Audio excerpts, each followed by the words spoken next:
Um, Hello, everyone. We're here. We're live. What It's is up? it's us. We see everybody. Hello, Cryptic. Hello, Omega. Hello, Fox. Hello, Faith. What's going on, everybody? How's it going? Gaming industry is blowing up right about now. Um, Frost said that she's done with the industry. Marvel's Avengers game has just announced that they're shutting down. Uh-huh. Which is great. The Suicide Squad leaks seem to be true because WB and Rocksteady are throwing out copyright strikes and trying to remove any kind of picture from the internet. So that's something. It's the anniversary of DC Universe Online. It's been almost 20 years for that game, and it's still running. I don't know how, but it's running. It's running and it's doing good for DC, surprisingly. It's also 17 years since High School Musical. God, I'm old. Oh, I was in school when that movie came out. and I left school when the third movie came out. So, you know, that's something. Wow, I can't believe it. Oh, and it's also been 11 years since Hannah Montana ended. We're just celebrating all kinds of anniversaries right about now. I'm like, whoa, boy, we are old. And Miley Cyrus is a hoe for releasing that stupid song "Flowers" on Liam Hemsworth's birthday. I'm like, all right, Helpful, get over yourself. Get over yourself. I'm like, I come on. like the song. Good for Miley. Fuck Liam. No, not good for her. Because if you're over him, you're over him. You get what I'm saying? You said that you said you was No, I over. don't get what you're saying, Trey. I disagree with you wholeheartedly, 100%. No. She's a whore. No, no, She no, no, no, no, no, no, no, she no. cheated on Don't him. even. No, don't be carrying none of that water for Liam's Hemsworth. He didn't pay you nothing, buddy. Well, look.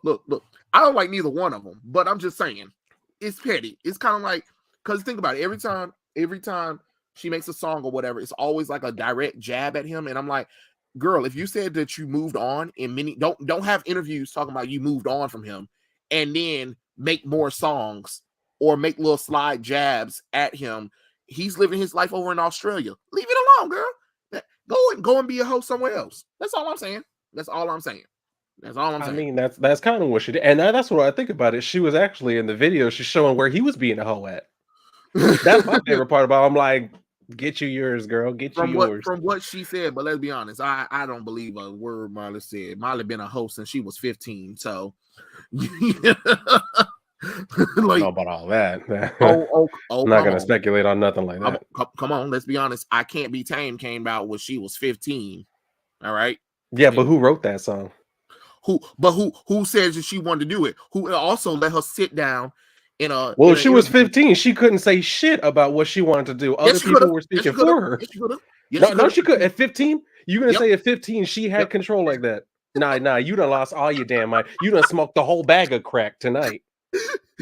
Yep. Just like what was that third thing when she was like, oh, when they did the sequel to Hannah Montana 2, Meet Miley Cyrus, she was like, I'm in control this time and I get to write my own songs and all that kind of stuff. So yeah, yep. Oh, I know you damn well did not hear that shit from a commercial and actually believe it. You really said this man, y'all. This man done lost his mind and believed a commercial. My God. Next thing you're gonna find out, he actually bought a Snuggie and said it's the best invention ever. No, You I have a think Snuggie, don't you? I don't think those things work. I don't think those things work. I seen I've the never had one. commercials, but I don't think they work. That's just my personal opinion. I don't think they work. I'd be like, okay, you just made this just to get us to buy one, huh? Yeah, I bet this thing don't even work. I bet it's not even Snuggie. I bet it They don't doesn't even even sell them anymore, do they? you know what? That's a good question. I don't Actually, think they do. I ain't heard about Snuggies in a long time. That's why I'm like, yeah, I don't think they sell them yeah. anymore. I don't. Good. You're right. You're right. Maybe. I mean, Oh, maybe online. and we got a new Disney star joining OnlyFans. Mm-hmm. Mm-hmm. Yep. What? Yeah. Yeah. Zeke from Wizard of Waverly Place, Justin's best friend, the one that freaked out every time over the smallest thing, that little nerd boy.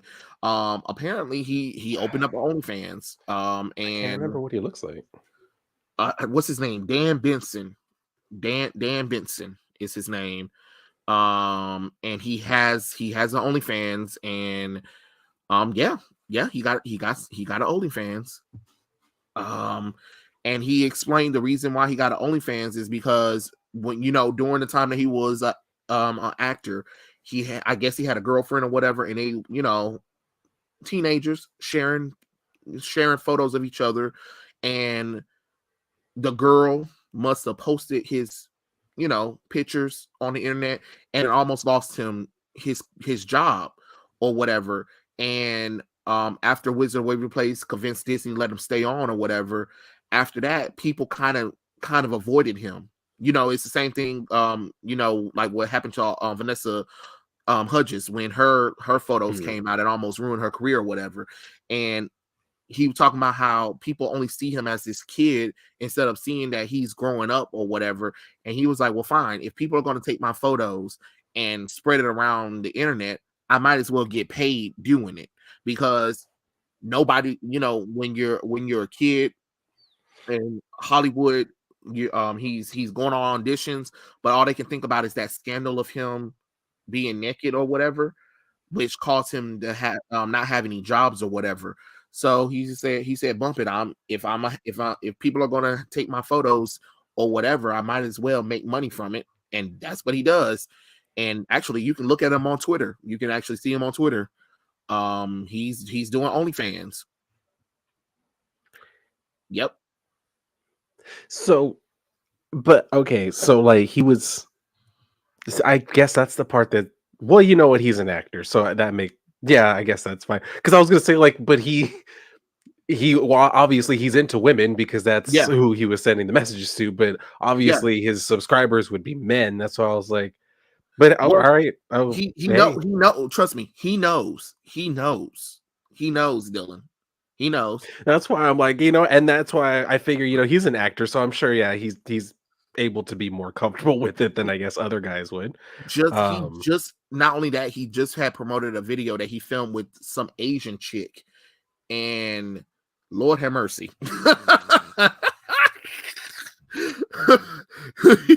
Like a regular movie or like I think you know what movie I'm talking about. Okay, that's what I was gonna say. I was like, are we talking like because he is an actor, so it's like a regular movie. He did the corn with her. All right, he did the corn.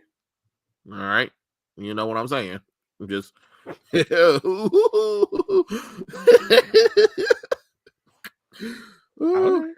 And then of course his fan base is criticizing him on this year he needs to work on getting a booty. Yeah. I was like, well, I mean, wow, he's a little skinny white boy. That's not a surprise. Yeah, I was like, wow, that's something. But then he said that some of his friends were shocked by this, and he's like, I never made it a secret. He was like, if you clearly follow me on social media, it's not like I was hiding it. It's just that the news discovered it today. I mean, this year, and talked about it, and now people are like, oh my god, what's going on? And it's the same thing that happened to Matilda Ward. I don't know if any of you guys noticed. If you guys watch Boy Meets World, Rachel, the tall white girl that they had met in college, that became their friend in college or whatever, she was part of the ABC Disney kind of thing or whatever and stuff like that. And she even said it for her. Hollywood only wanted to hire. They didn't want to hire her after she did the Boy Meets World thing. They only wanted to hire her as a pinup model. They didn't want her to do any dramatic roles or anything. They just wanted her to be the tall, sexy girl or whatever. They always wanted her halfway naked all the time or whatever and stuff like that. And when she kind of refused to kind of do all of that, job offers kind of dried up or whatever, so she rebranded herself into doing cosplay or whatever. People loved her on the cosplay circuit or whatever, and then that kind of led into the adult entertainment thing, because again, being an actress, you're trying to go in there and get a job or whatever, but all people see you as the sexy teen girl from the show, and that's all they want from her or whatever. She doesn't have the luxury of like, Scarlett Johansson, who grew up in front of everybody or whatever and stuff like that. Scarlett Johansson is trying to complain about being sexy nowadays. I'm like, girl, please shut up. Your behind I is think all something. women like that are famous kind of go through that phase whenever they hit like I guess their mid 30s, getting close to their 40s, where all of a sudden they're like, I don't want to be sexualized. It's like, girl, in your Girl, bye. 20s, you know you did. Girl, right, girl, bye. Like, come on now. And at least while you were sexy, at least you was able to do dramatic roles and do action movies and romance movies. Most girls like Matilda Ward don't even get a chance to even do that because that all they want is her body, you know. So she said, "Hey, I'm a just do this adult thing," and that's what it is. No, it does not remind you of Orlando Brown and Shia LaBeouf because those two are on a completely different level. That's drugs. We're talking about these actors, and so these actors from Disney. They're on the straight and narrow. They tried it the right way. They went on auditions. They tried to further their career, but nobody could see them past their Disney child phase at all, or they couldn't get over the fact that they had a scandal, or they couldn't or they couldn't get over the fact that, oh my god, there was a photo of you naked. You know what I'm saying? So what else are you supposed to do? You know what I'm saying? You gotta work. You gotta work. You ain't I got no mean, that choice. should have kind of ruined Jeanette McCurdy too. Yeah, yeah. Um. So I mean, more power to them. Yeah. At least they said, hey, if people are gonna talk about their bodies, might as well monetize it. You know, I mean, it's sad that Hollywood. That's why I had made a video when I said Hollywood. I feel like Hollywood and society failed them. Like people were saying, oh, their parents failed them. And I'm like, no, you're not listening to what I'm saying. They did everything the correct way, but when it was time for them to transition to adulthood, because there was a photo of them butt naked, you can't see past them from that child star that they were to an adult that they are, as if they're not allowed to grow up past the show that they were on, or you only want them for their body. You get what I'm saying? Mhm. That's why Bella Thorne did the same thing. Hell, right now she is directing corn movies. All right. Like, she's still doing acting, but she's also doing corn too. She's lucky. She can at least be in both industries. People like Matilda Ward and Dan, they have to kind of pick one because no agent will touch them hardly, and that's sad. That nobody will want to touch you, let you further your career, so you have to rely on corn. You know what I'm saying? Mhm. Sucks, honestly, but I don't blame them. I just think we as a society need to do better and understand that these children have to grow up, and you have to let them grow up, especially when you're having them on a show. Yeah, the target audience might be some teenagers, but when we were growing up, Dylan, I know you remember the shows when we were growing up, when the cast was growing up. I mean, the stories matured as well. When we had Yeah. shows, there were teenagers and stuff like that. A lot of the 90s shows, when the kids started off as like 14, 13 years old, and then they grew up, the stories matured with us as well. That's why shows like Boy Meets World is remembered. That's why shows like Degrassi is remembered. That's why it's like a lot of the 90s classic shows, like you got Sister Sister, you got Smart Guy or whatever, just to name a few shows that was on there. Even that show that Amanda Bynes did, what, 50 Things I Hate About You, something like that. They matured with the audience. Even Seventh Heaven did the same thing. Those kids started off as little kids, and then over time, as soon as half of the cast start growing up, guess what? They start maturing into mature topics. You have to do that, and that's something that Disney wasn't willing to do. I mean, well, they haven't been willing to do that in years, honestly. And that's the problem with Disney. They don't know when it's time for them let them to grow up. That's why Girl Meets World wasn't successful on Disney Channel. It should have been. It was the highest rated show, but the problem with Girl Meets World is, okay, these kids are growing up. They're almost close to out of high school. You need to start transitioning them from middle school to high school, and you need to start maturing these stories. You can't be forever silly. But that's what happens when you put it like that, and that's why some of these celebrities can't go past their child phases because Hollywood refuses to let them grow up, and then they get mad when these kids leave Disney and then they become whores or drugged out or sprung out, or they try their best to be hypersexualized because they're tired of people looking at them as children. It sucks. It sucks, but that's what it is. It says Hollywood drives them to the down and dirty. Yeah. But man, the live action teen shows suck nowadays. The Peter Pan effect. Yes, Sam. The Peter Pan effect, that was kind of terrible that they actually did that in the Chip and Dale Rescue Rangers movie. That was just like, oh, that is messed up, Disney. Oh, that was disrespectful. That was disrespectful. Yeah, I did hear. Yeah, Jeanette McCurdy did say her mother did literally try to stop her from growing up. Yeah, and she showered with her all the way until she was 17. She made sure that she wasn't penetrated at all. I'm like, what the heck, girl? I was like, girl, I don't blame you. After hearing these interviews and hearing her talk about her mom, I said, girl, I'd be glad my mom was dead too. Shit.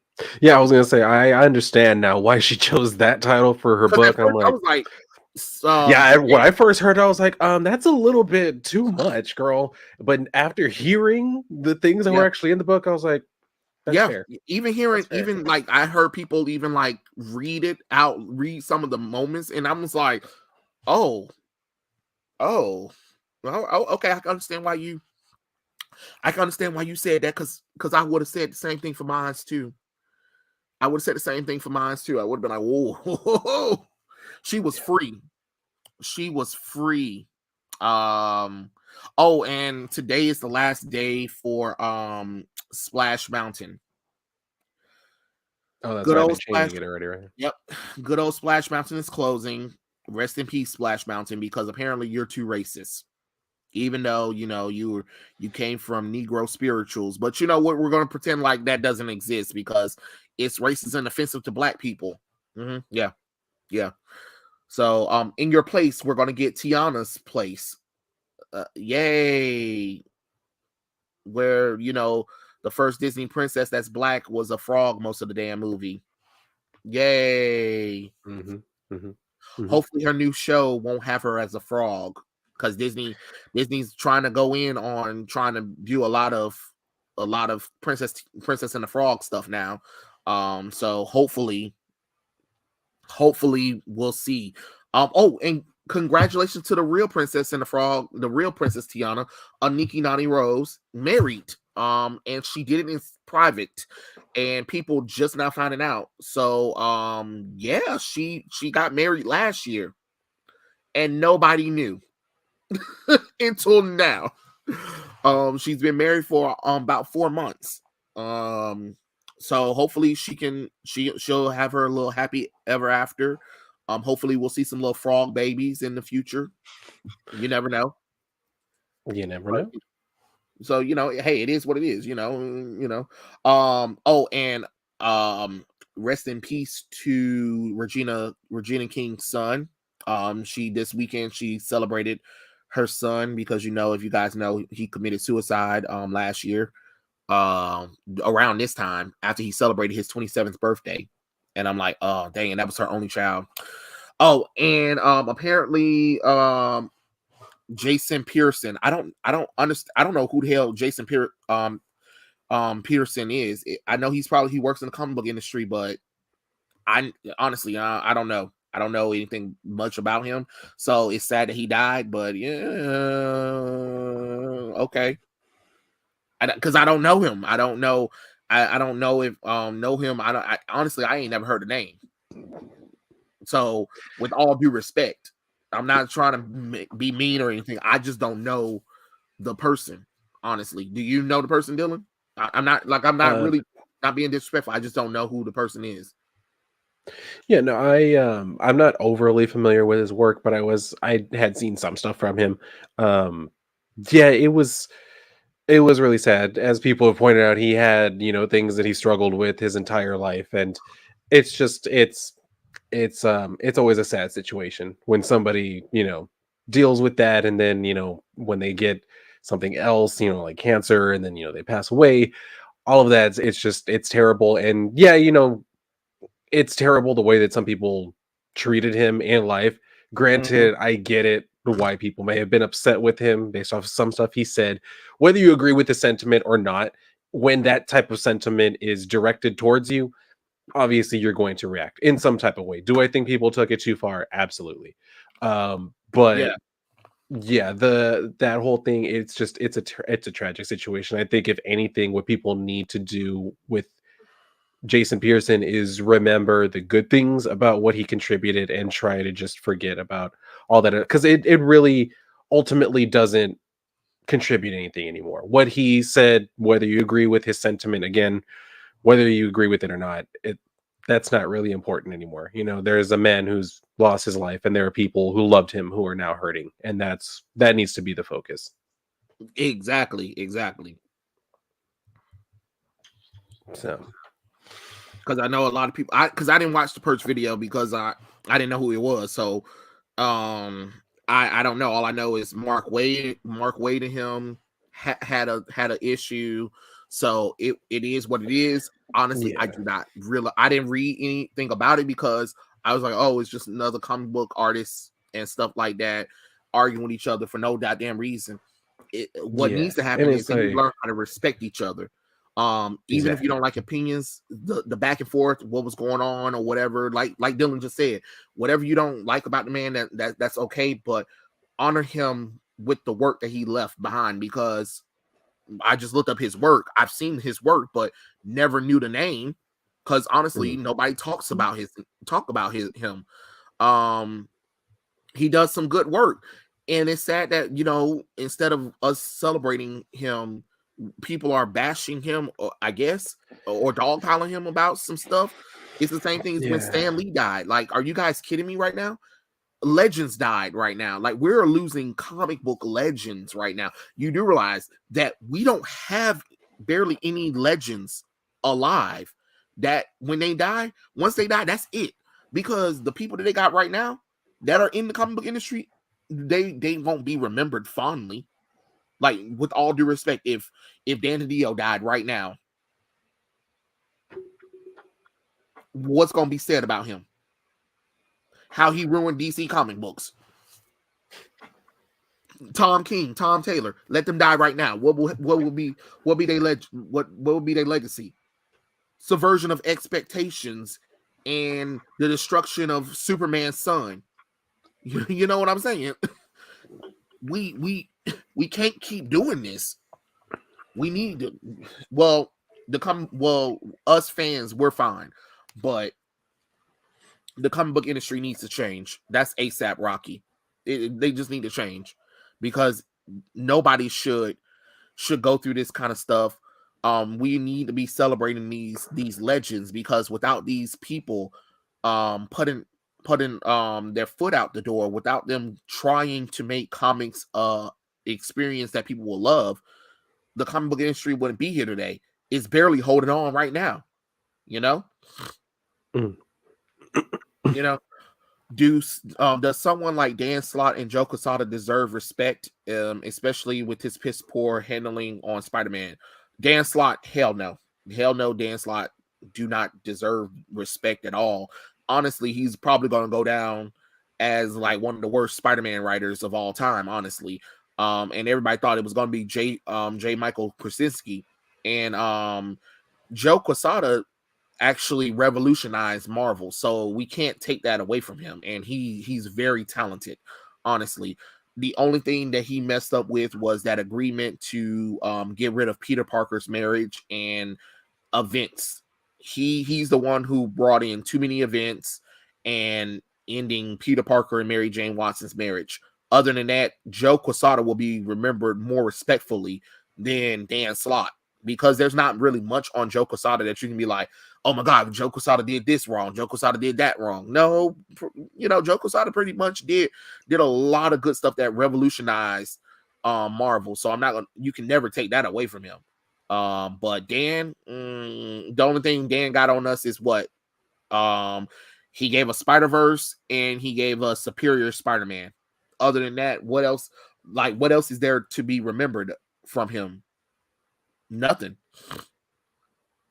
Look at Peter David. He's sick, and I heard that he can't find work and money, and he needs a GoFundMe.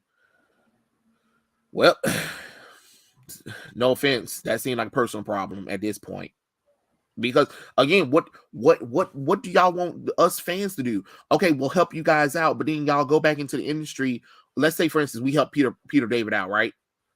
Yes, he's a good writer. He gave us some of the most incredible runs from Incredible Hulk in a long time. But at the same time, when the industry was turning against his fans, did Peter David step up and defend the fans? No. You let everything happen. So what do you want us to do? Oh, you want us to go and help save your life? So then what? So you can join Marvel into the bashing again? Come on now. Like, I don't know. I didn't even know Dan Slott even wrote Silver Surfer. Did you know he wrote Silver Surfer, Dylan? I had heard about it. I generally though try to avoid Dan Slott's writing. Yeah, Writing that is accredited to him. But yeah, I had heard about it. But yeah, it's Dan Slott. I that's can't. what I'm saying. That's what I'm saying. I ain't never heard. That's you said it was well received, but I ain't never heard of it. This is the first time I even heard that Dan Slott even did Silver Surfer. The only thing I know Dan Slott from is literally Spider-Man and that god awful Iron Man run 2020 and that god awful Fantastic Four retcon that nobody asked for. Ooh. So we got a black sister for no reason that's magically smarter than Reed Richards. Oh, and Franklin's not really a mutant. He just wanted to be a mutant, even though that's not how that works. Both his parents were radiated with cosmic rays. So yes, when those two people smash, yes, most likely power is going to be diluted to the child, which yes, it means that Franklin was born as a mutant because his mom and dad had damn superhuman abilities, just like Jessica Jones and Luke Cage. They have a daughter. She's a mutant because she has special abilities. Just like Jessica Drew, that baby that she has special ability. Consider a mutant. I don't understand what you mean. He's not a mutant. He only just wished to be a mutant. That's not how that works because that takes away that makes the entire Onslaught saga makes no sense. Even though it was stated numerous of times that Franklin Richards was a mutant. Come on now. And it's the same thing with Scarlet Witch and Quicksilver. That's why those characters don't work. That's why those characters are failing right now. Every time Marvel tries something new with them, it doesn't work because until you retcon that thing of them not being mutants and not being the children of Magneto, nobody cares about the characters. And right now, you just took away Franklin's thing that people like about the character. So therefore, people wouldn't care about the character. You know what I'm saying? Even though it contradicts all of the Fantastic Four, run. Nobody cares about a technically cryptic. We're talking about the fact that he brought this black girl in there, and then all of a sudden she's smarter than him. That doesn't mean much of nothing because it goes against what was set up already in Fantastic Four. We don't need this. The only reason why they're doing it is because guess what? The MCU is most likely going to race swap these characters into black. Or they're going to bring those characters into the movie so that way Slott can get some money. So no, technically my ass. It's ugh. I don't the retconning of Fantastic Four is detriment to the characters. It honestly is. It's in the same thing with Scarlet Witch and Quicksilver. Even though there are numerous comic books that refute the retcons that Marvel has made to these characters. I don't know. I don't know. It just yes, I know Dan Slott said that She-Hulk was the most comic book accurate show on TV, and he a damn lie. And if anybody believed that, they snorting all the crack in the world. Yeah, I was actually dismayed the other day when I was out to eat with my family, and my sister's boyfriend was talking about the Marvel stuff. He was like, "Yeah, I really like She-Hulk." I was like, "You did?" He was like, "Yeah, I thought it was really good." I was like, Huh? "Okay, all right." Huh? Huh? I don't know what he saw in there that he liked, but apparently something in there was appealing to him. I was just like, okay. Huh. Yes, secret siblings are definitely an overused trope. Tom Taylor did that with Nightwing, but again, it not only is it stupid, it makes Batman and Nightwing look stupid because when Dick Grayson's parents died, they did an investigation on Dick's family.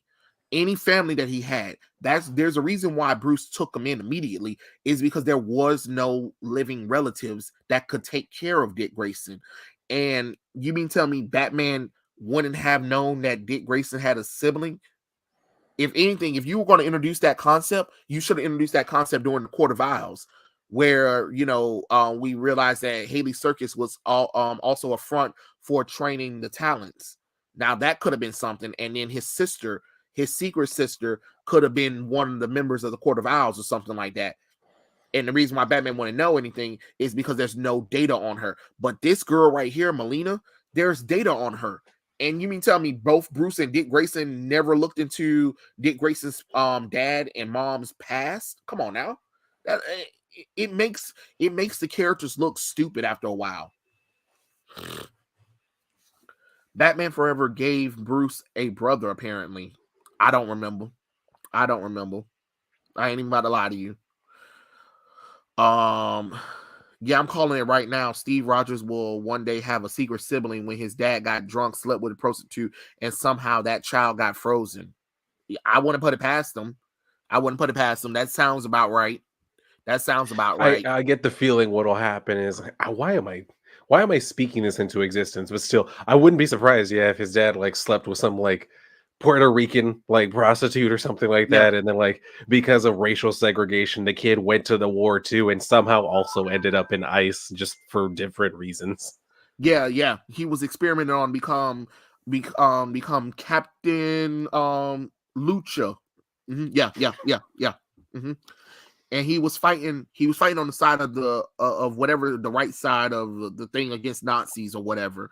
And he was an analog to Captain America, but the problem is his formula is half baked. You know what I'm saying? Something like that. And he looks like a Spanish Steve Rogers. Yeah. Because he just magically looked like Steve Rogers. Just let us know. Look, you see, they're brothers. Isn't that cool? Yeah, sure. All right.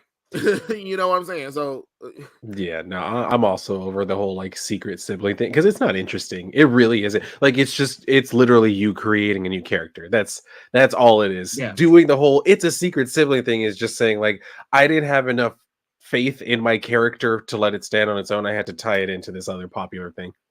Right.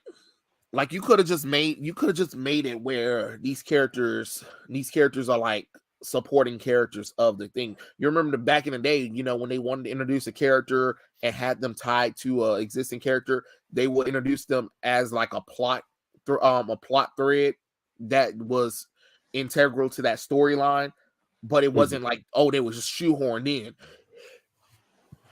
It was because maybe they came for help or they were just in the wrong place at the wrong time, and then they ended up, serving a good purpose. Nowadays, it's just like, no, here's your little secret sister, and then if they're secret a sibling, all of a sudden they're better, they're smarter, they know everything about their brother and sister, even though they know, even though the brother and sister don't know anything about the secret sibling know everything about them. I'm like, how? Oh, I've been following you this whole time and I've been studying on you and watching your things and stuff like that. And I'm like, oh, yeah. Oh, Lord have mercy. Just shoot me. Oh, yeah. I remember that one. Yes, they retconned that one. So that way Daredevil's identity was protected. I don't know if you remember that one. You remember that, Dylan? The Mike Murdock, where now Matt Murdock has a secret twin brother that was made real thanks to Mephisto because he did a One More Day deal. Yay! Yeah, didn't he get killed by Kingpin in the what was it, Devil's Reign or whatever that shit was I recently? think I so. read that issue where like he was like choking the shit out because he thought he finally was able to remember that he figured out Daredevil's real identity. And since Mike was posing as Matt, he like tracked him back to his apartment and he's like choking the shit out because he thinks he's Matt Murdock. And then Yeah, like they fight him and then they tell Matt, your brother's dead. So I was like, okay, like, yeah. but was anything lost? We still have Daredevil. Like, I'm trying to tell you. Oh, hello, Ebony. How's it going? hello. Um, Rolling Dodge said, Trey, or a character isn't related to a character like Quicksilver and Scarlet Witch and Magneto aren't related anymore, and Tony Stark not being a Stark, he's being adopted. You right. You right about that. And you know what's so funny, Rolling Dodge? Nobody took that. Nobody took that to this day. A lot of people do not know that Marvel retconned Tony Stark into being the adoptive son of Maria and Howard Stark. Like they did this whole Invincible Iron Man and International Iron Man where they find Tony's real mom and real dad or whatever. The only thing they kept was Arno Stark. That was about it, really. But the fake mom doesn't really exist. Tony Stark's real mom hasn't appeared since that comic book run because nobody cares. And what was it? What was the and the dad was revealed to be a secret Hydra agent or something like that. And I'm just like, hey, oh Jesus Christ. Mhm. In the CW Arrowverse, they gave Ray Palmer a twin brother. Dylan, they did say it was Devil Reign is where it happened at, where Mike Murdock became a real person when the Inhuman reader who has warped reality was reading on Mike Murdock era and accidentally used his powers to make Mike a real person. Hey, Mac Fraction did that retcon with Iron Man. I at this point just have look. Tony Stark is the biological son of Maria and Howard Stark. There is no oh he was adopted. No, just say that the Starks had another son before Tony, and that was Arno. That's all they had to do. You know, all that nonsense didn't do anything because nobody read the International Iron Man run. That's why it didn't last long because it was stupid. The same case with Nightcrawler, but sounds much worse. Worse for Iron Man. Yeah, it's just unnecessary changes for unnecessary change sake. And then they get mad when fans don't take with these retcons. To this day, you're not going to convince anybody that Franklin Richards is not a mutant. He's a mutant to most people who read Fantastic Four comics books. Scarlet Witch and Quicksilver are the children of Magneto. You're not going to convince anybody else. Tony Stark's biological parents is Maria and Howard Stark in the conversation. You get what I'm saying? All of these Iceman, the Iceman that we have right now, everybody knows that that's not the real Iceman. The real Iceman is a straight man. You can like it or not. That's just the truth. That's just the truth of the matter. There are a lot of retcons that Marvel has done recently that does not work. Yes, and Dick Grayson is the only child. He's definitely the only child because we don't even talk about that secret sister. Why didn't the editor stop that? Because that sounds dumb. Because these editors are afraid nowadays and they're lazy. And then what's crazy is everybody always tries to talk about, oh, it's so hard to understand um no. Didn't they no they retcon Thor's parents again because Thor's mom isn't Freya at all. Um is the Phoenix Force, which makes no sense. Yes, Tim Drake is straight. I don't even know what the hell that shit walking around is, but that's not Tim Drake. Tim Drake only exists in that Batman comic book. That's about it. That's about it. But when they talk about his relationship with Bernard, that's when he doesn't, you know, I thought no, Freya was retcon for the movie, right? Yeah. Because Gaia is Thor's mother in Marvel comic books, I believe. Hold on. Lord have mercy. Now you got me having to look up Thor, because see, there's unnecessary retcons, because I know Freya. I do know that Freya in the movie was his mother, but I know Gaia was his mother in the comic books. Because let's be honest, nobody's believing that the Phoenix Force is his mother. Like, nobody's believing that. So anybody that tries that nonsense, tell them to go to hell. Like, we're not playing this game with you. I'm just gonna be honest with you. So, like, if you think that's gonna do something, nope, not here. Hold on, now I gotta look up the darn retcon again, cause Jesus Christ. Okay, all right. No. Freya was his stepmother in the comic books. I thought so. Yeah, in the comic books, in the comic books, Freya is his stepmother. His mother in the movies is Freya. And Gaia is his mother. Yeah, Gaia is his mother. Yeah, I thought so. Because I was about to say, yeah, hold on. Maybe they retcon that nonsense. Hold on. Because yeah, Gaia, because they even the Marvel website has Gaia as Thor's mother. So that means they retcon that stupid Phoenix Force nonsense then, I guess. I hope so. Lord have mercy. Gaia, you got too many children. Jesus Christ. Yeah. Okay. Well, that's good. The Phoenix sees herself as partially Thor mother, because Thor was killed when he was a baby. The Phoenix used her powers to resurrect Thor. Okay, but that's not that's still not your child. That's still not your child, bitch. Just because I revive a child after they die doesn't mean that I'm now the father. That's not how that works. Where we do this at? Oh yeah, Frank Castle. Oh my God, Dylan, did you see that? Did you see the recent retcons for the Punisher? I was like, Marvel, you really hate this character, huh? You I heard about all that. They really don't want us to like this character no more. I'm like, all right, if that's what you want, And you know what's so strange about that, Omega?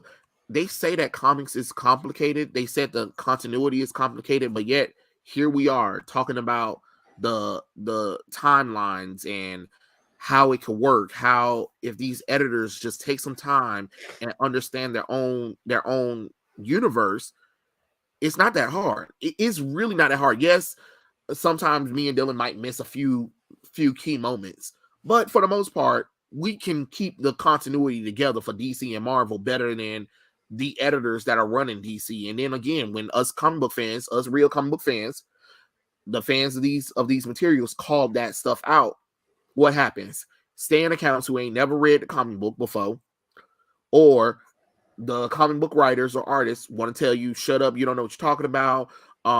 It's comics, anything is possible, or whatever. And it's just like, no, we've been reading these characters for me and Dylan, it's like 30 years almost.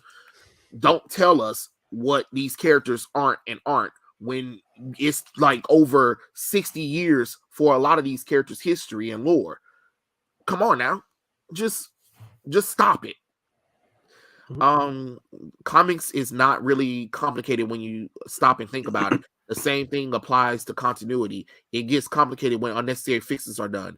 Yeah, that's true. That's why that's what be killing DC, because DC always be like, hey, we got a good continuity. Everybody's having fun with it. Everybody's fine with it. What DC do?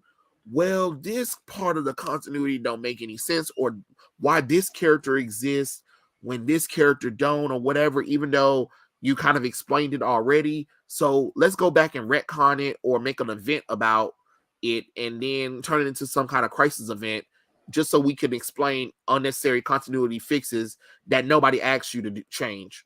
You know what I'm saying? Yep. Yep. I mean, I don't really think that like comics are complicated either. I mean, because like I know that one thing that's kind of talked about a lot is that a trope of it is that, with all of the like retcons and like, reboots and everything, that it's like, where do you actually begin? And the answer is wherever you want. Like you can Yeah. literally start. You don't have to start at number one of anything. Like you can just jump into anything. Will you be kind of lost on what's going on? Yeah, more than likely. But that's usually what kind of inspires someone to go back and read other stuff.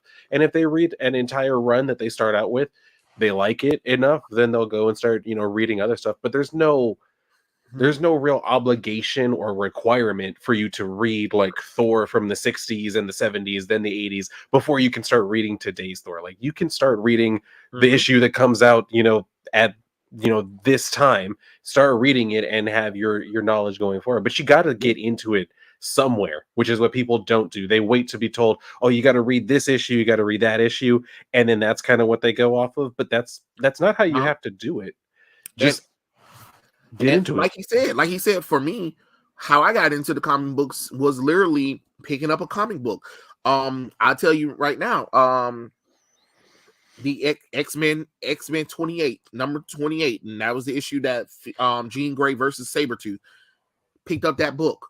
That's how I got into the X-Men comic books. I didn't know nothing before or after. And this was before I knew about all of the legendary stuff that the Chris Claremont run was, because remember, I wasn't born then, so I was in the 90s X-Men stuff, so I just picked up the books and just started reading. You know what I'm saying?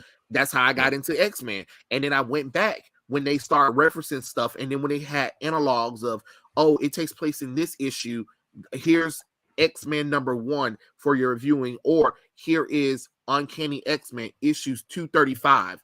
And then guess what? You go to the comic book store, you go and ask the comic book store shop owner, hey, you have Uncanny X-Men issue 238, and then bam, that's how you do Batman, Superman. I know darn well I never started off with Batman, Superman, or Wonder Woman in no kind of beginning. I already can tell you I didn't start. Yes, I did read the George Perez run, but I didn't read George Perez run of Wonder Woman in the beginning. The same thing with the Teen Titans. I didn't read the first issue of them. I just picked up the book and read it, and I was like, oh, okay, cool. And I kept reading. The same thing with Superman. The same thing with Batman. Hell, I think the closest Superman, the first Superman story I can vividly remember would probably be the aftermath of the death of Superman, where you had Superboy, Steel, Eradicator, and Cyborg Superman running all 4 Superman runs. Back in the day when Superman was popular, Superman ran 5 damn titles. 5 Action Comics, Superman, the Adventures of Superman, Man of Steel, and it was one more something title of Superman. 5. And then all the Elseworld stories they had coming out back then too. Yeah, they did have Elseworld stories. That you right. I did read a lot of those Elseworld stories. They were one shots too. Remember when they were just simple, Dylan? They were simple one shots. They didn't try to, oh, we need you know what I'm saying? It was just maybe like 3 issues tops. If any Elseworld story was past that, yeah, and you know what I'm saying. So I never really got into comic books from issue number 1 and worked my way down, but I did do the research to find out about stuff. Yes, there are some issue number 1s of books I can't get my hands on, and thankfully, there are legal sites where you can actually read them. Thank goodness for that, because comics made it where you can't even go back and get those original comic books anymore. And Lord knows they don't even, some of these places don't even release the old classic comic books of issue number 1 of certain runs because it's so popular. Like the Jim Lee X-Men run, you cannot find a number 1 that is just like cheap, really. And I'm talking about a floppy.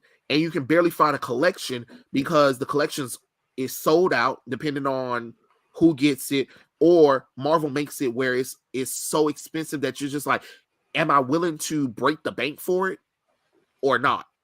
You know what I'm saying? And I'm not saying that there aren't times where it's cheap or not, but you have to think about that kind of stuff. It's the same thing in like if you want the John Byrne run of Superman when he first started, that's another one that's hard to get by. You know what I'm saying?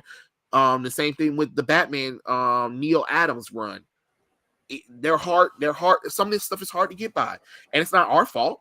But again, if me and Dylan can start off in the middle of these runs, go back and do the research and understand these characters from their inception all the way till now. I mean, you guys know when I talk about Wonder Woman, what happened when I make a lot of videos about Wonder Woman. I talk about Wonder Woman from when she was first inception all the way till now, and I wasn't even thought about in when she was first created. But I went back, found a few comic books that talked about her, did research, found videos about her, found audio logs and everything about her. So it's not hard to put this stuff together. It's just that people are lazy. You want people to do the work for you instead of doing the work yourself. So anybody that's talking about, oh, it's hard to get into comic books. No, it's not hard to get into comic books. You're just lazy. You're just lazy. And just admit that. But stop putting it on, oh, it's complicated. Because you know why it's complicated now? Is because both the comic book industry has now listened to those fans.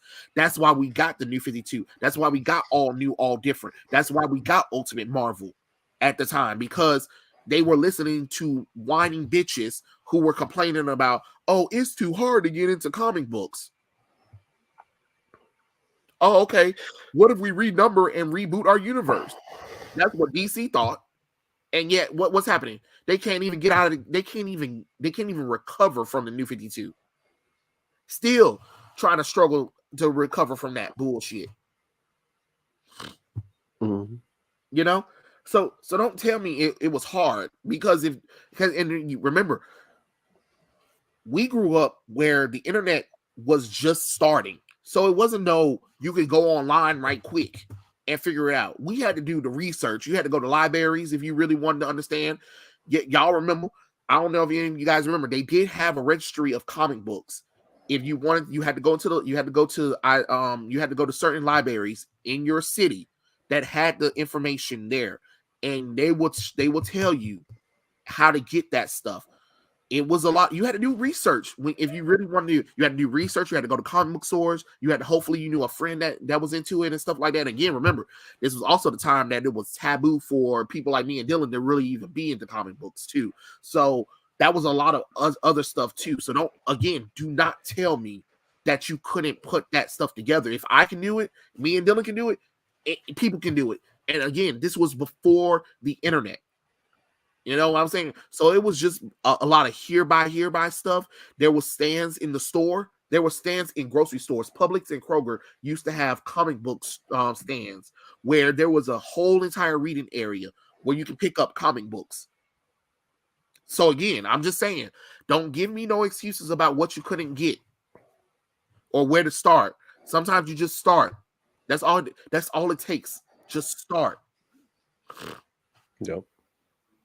Yeah. Get into it, y'all. Just pick up a book and start reading. Exactly. And of course, nowadays comic book fans will help you. We'll let you know which run is not really all that great, which one you need to kind of avoid, which retcon you kind of need to fucking ignore because it's just stupid. We'll tell you. Like these recent Marvel runs. Oh my god. Yes, I know they're renumbering Black Panther and John Ridley is off of the book. Thank God. Thank fucking God. His ass is off the book. But Eve Ewing is going to be taking over, and that's the one who's working on the Monica Rambeau Spectrum book right now. And did the new Ironheart run that people said wasn't bad, but nobody cares about Ironheart, sadly. Yeah, that was another thing that my my sister's boyfriend said that kind of had me, because here's the thing though, both my sister and her boyfriend were like, yeah, Black Panther 2 was just trash. But then he was like, but Ironheart, I was like, what? Really? I gotta throw you out the window for a second. What do you Like mean? he said, like, I was completely with them when we were making fun of Black Panther 2, and then all of a sudden he was like, "But Ironheart," he was like, I was like,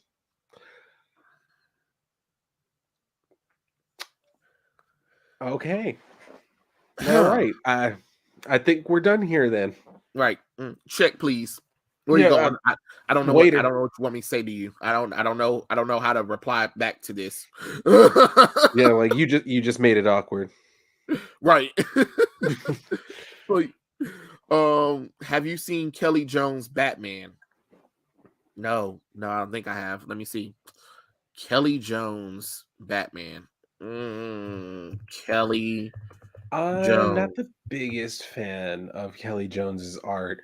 I like it, but at the same time, I don't. And I'm someone who likes like more horror themed Oh, art. I have seen this. I never knew the artist's name. I never knew the artist's name. I just thought it was weird that Batman was looking a little bit creepy. I just was like, oh, okay, all right. This is something. I had an action figure with the pointy ear thing style like this, and I never really paid it no Yeah, attention. the big old Okay. long ears. I don't know. There's something about Kelly Jones's style that's very eye catching. Like it definitely Yeah, gets your attention. yeah. But it's one of those things that every time I like look at it, I'm like, I don't know though. There's something about it that kind of it just doesn't deliver for me. I don't know what it is. I don't think it's anything against Kelly Jones. Kelly Jones is a fantastic artist, but No, that's just it's not something about ugly. it. It's just like Yeah, wow, it is definitely not. very eye No. catching. I can definitely tell you that one. Yeah, Oh, that reminds me, Batman Doom. They showed the trailer for it. It's the sequel to Gotham by Gaslight, and that's I right. know, I know it's a sequel to the comic book Doom, the Doom that came for Gotham City. I know, guys. So before you guys get mad at me, um, I'm gonna say this. I am so disappointed that we're getting Batman doomed. And I'm gonna tell you why. Because this story for Batman Doom should have been, instead of Batman, it should have either been Wonder Woman, Captain Marvel, Justice League Dark, or some of the Vertigo characters. When we're dealing with horror and magic, you need those characters. I'm so sick of them trying to put Batman into the magical horror genre of stuff. Yes, there are moments where Batman can do well in that, but let's give the spotlight to characters that actually deal with that more on a regular basis than Batman, if that makes sense. I know there's some people are going to be like, but it's, yeah, I get it. I know it's the sequel to the comic book. I get it.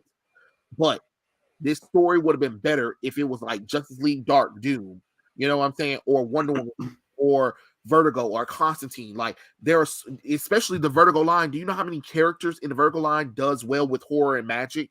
That, and I'm not just talking about John Constantine and Swamp Thing, all right? Or the Endless people, the Sandman. There are other characters in there. Why are we not focusing on that kind of stuff? That's what I would have loved to see instead of another goddamn Batman movie. I I get it. mean, the thing is, I We're would doing love to see, Batman. and I'm pretty sure they're gonna do something with Madame Xanadu, but my only problem is, like, Madame Xanadu is based in New Orleans, so Yeah, there's only one way a live action depiction of that character can go. yeah, pretty much. And you know they're gonna race swap the damn character. That's what I'm saying. I'm like, if it's she deals with, like, mystical stuff in New Orleans, Yeah. people would absolutely rage if they made her white. Like, there's no way people would be okay with it, Even though the despite the character fact that it is makes white. sense. Like Yeah. the So character even is though it white. makes sense if you actually know her history, but Right. Because apparently only black people can be in New Orleans, apparently. I guess so. Yeah. Yeah, that makes sense. God, LOL, we had Justice League Dark movie, and even with that, they forced Batman to be on the team. Exactly. They forced Batman to yeah. be on the team where they don't need to. And that's the problem is DC used to be able to do stuff without relying heavily on Batman. There is too much Batman, whether it's the books, whether it's anime stuff, whether it's games, just it's even the McFarlane toy line mostly has fucking Batman. Yeah, it's like It's nothing too but much Batman. It is literally too much Batman. I understand people like, well, they won't read the other characters or whatever and stuff like that. Well, how do you get people? How do you get people to? How do you get people to get into these characters if you're not even going to try? Making animated movies about these characters would be better than to keep relying on Batman. Because think about it, if you did like a Justice League Dark or some Vertigo characters into a movie, or a horror movie or whatever, stuff like that, then people might be interested in their comic books. You get what I'm saying? Take a comic book, a famous comic book run from one of these characters: Wonder Woman, Captain Marvel, Shazam, the Justice League Dark, and the Vertigo characters have comic book lines that you can literally take and adapt into a movie. You've done it with Superman and Batman, so don't sit up here and talk about it's not impossible. Hell, I'm still waiting for a damn Wonder Woman goddamn movie. That wasn't what the last Wonder Woman movie was, that movie from the old DCMAU. But I'm like, okay, you did a Wonder Woman origin movie. We never got a Wonder Woman 2 movie, even though it was green light for it. But can I get a Wonder Woman storyline that's based on some kind of iconic storyline from Wonder Woman, please? You know what I'm saying? Like, there are plenty of storylines, but you choose not to use them. How can people know more about these characters if you don't do anything else with them? Like, we got to chill out on Batman. yep. You know, we really do. And I know, like I said, I know Doom is based off of a Batman comic book, but I'm just saying the next DC movie, Bloodlines, yes, Bloodlines. That's what the movie was called, Bloodlines, Wonder Woman Bloodlines.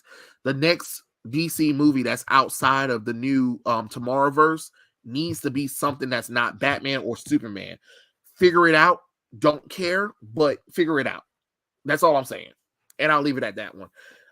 And they was like, what do you think? What do you think Cajun came from? Yes.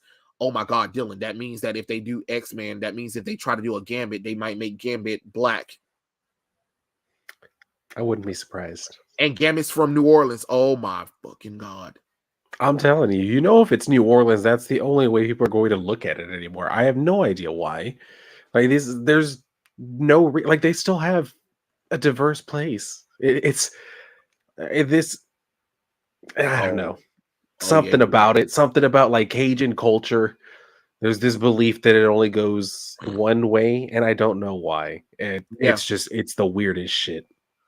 Yes, yes, yes, yes. You're right. You're right about that one. You are definitely right about that one. Marvel has Brother Voodoo. And guess what? Brother Voodoo been sitting on the fucking shelf for years in Ain't comics dusted and in his ass live off in action. a minute.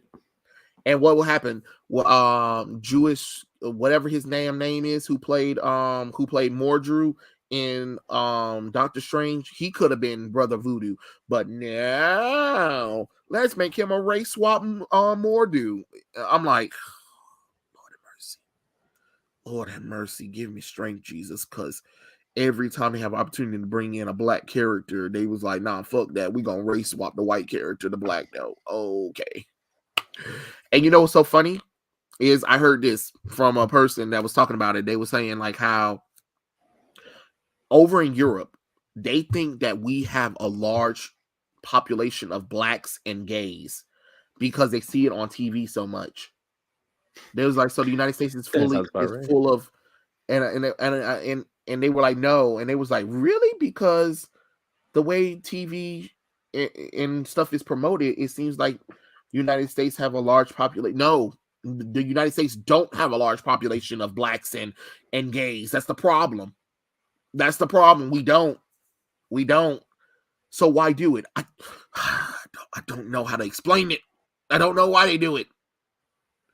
They think they're being diverse and inclusive. Well, if character is white, why isn't character white on live action movie? Oh shit. I don't know how to explain this shit to you. Like I do. I don't know what more. I don't know what you want from me. I don't know. I don't know. It's not my fault. I can't explain it. They do dumb shit.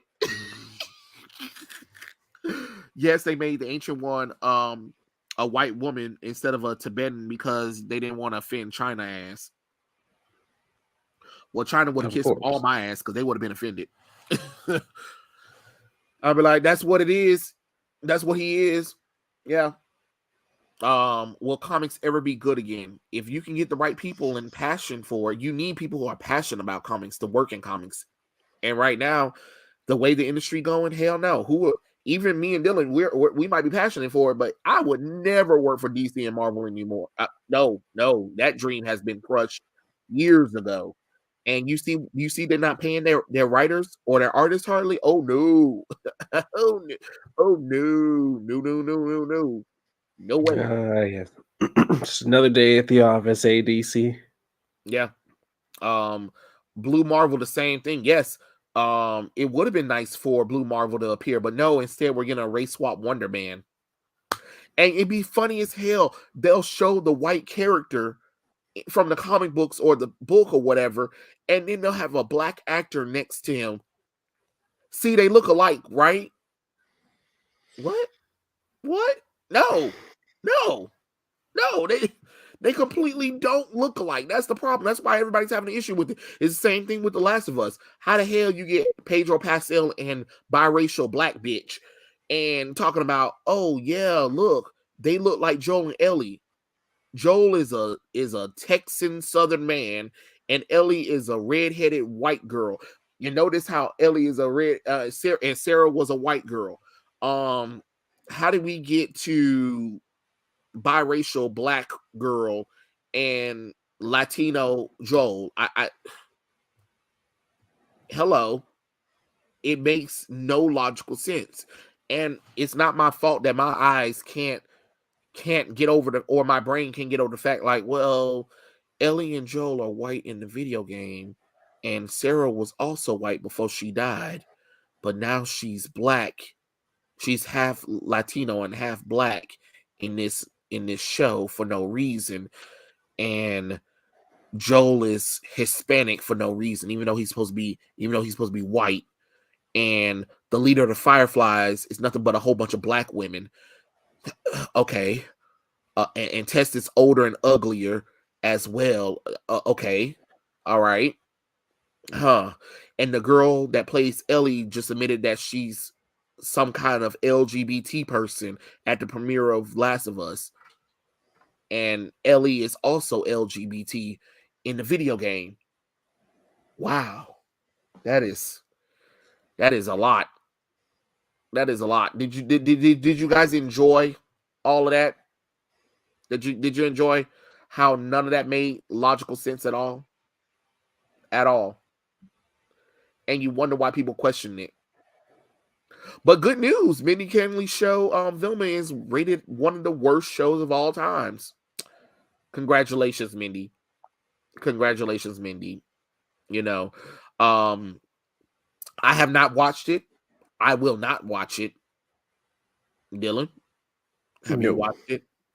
no, nor do I intend to. Okay. Because yeah, All no, right. like not even to hate watch it. No, Yeah. Some people was like, are you gonna like hey, no, I'm not. When I tell you I'm no. not watching it, I'm not watching. The only reason why I know anything is because somebody posts some clips on YouTube or Twitter or Instagram.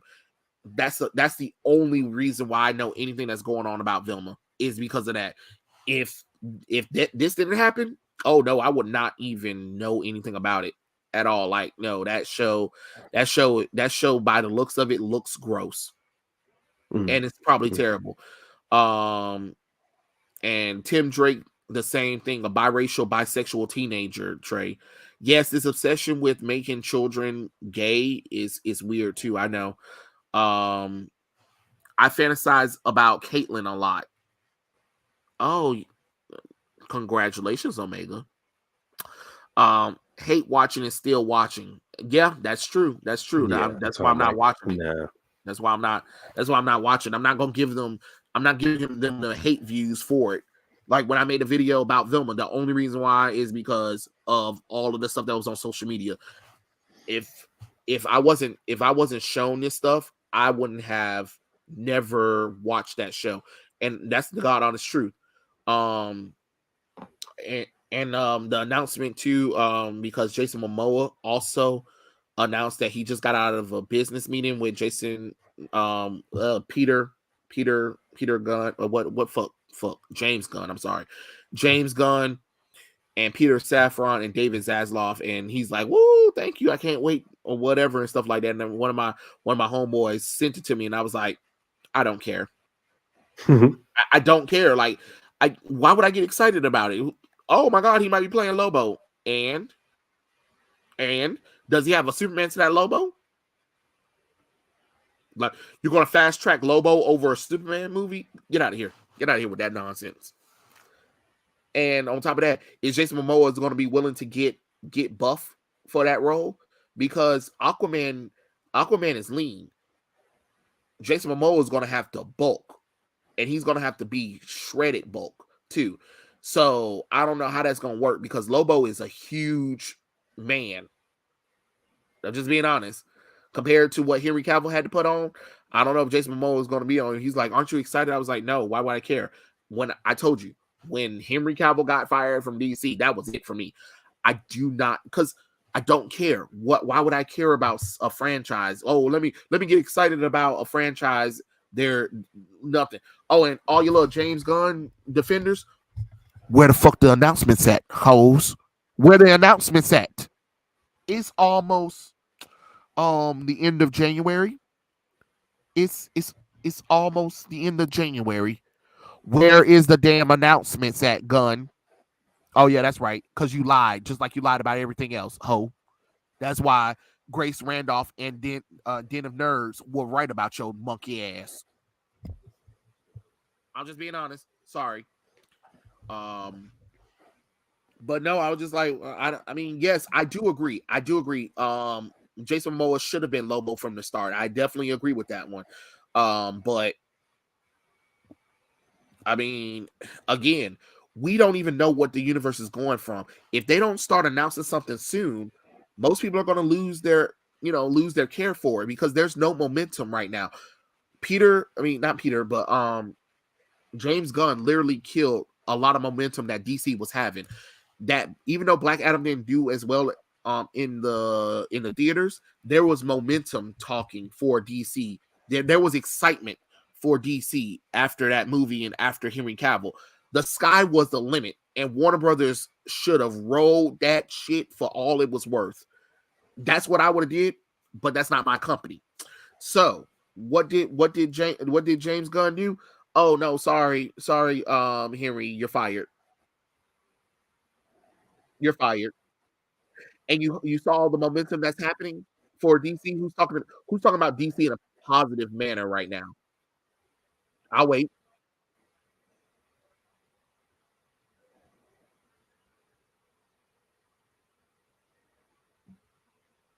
Oh yeah, that's right. No one's saying anything positive about Warner Brothers or DC. And David Zaslav just announced that a lot of DC shows and movies are being removed from HBO Max.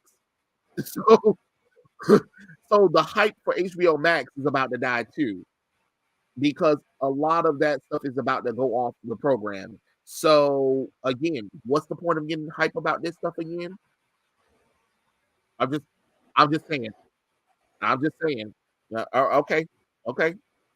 Yes, there are going to be somebody that's going to go watch the 4 stupid movies that are coming out now, but I don't know. I like, even if I did watch them, I wouldn't pay for them. I wouldn't pay to go and watch them at all, because there if there's no promise of anything. Because let's be honest, these movies have ending credits that are supposed to lead into stuff. They made these movies with something that's supposed to lead up into something else, or to tease the next movie, or whatever. It's in their movie. Shazam, they're going to be teasing something. In Blue Beetle, they're teasing something. In Aquaman: The Lost Kingdom, they're teasing something. With the Flash movie, they're teasing something. By the way, Dylan, did you see the action figures that show Dark Flash? Oh yeah, I saw that picture. I say, yikes, yikes! Wow, that was terrible. Ooh, yee. And then that young Barry Allen Batman Flash suit thing that he made for himself. I'm like, yikes, that looks terrible too. Like, and that's my thing, Dylan. Yes. Can we stop overcomplicating these costumes for once? Just fucking do a Flash costume.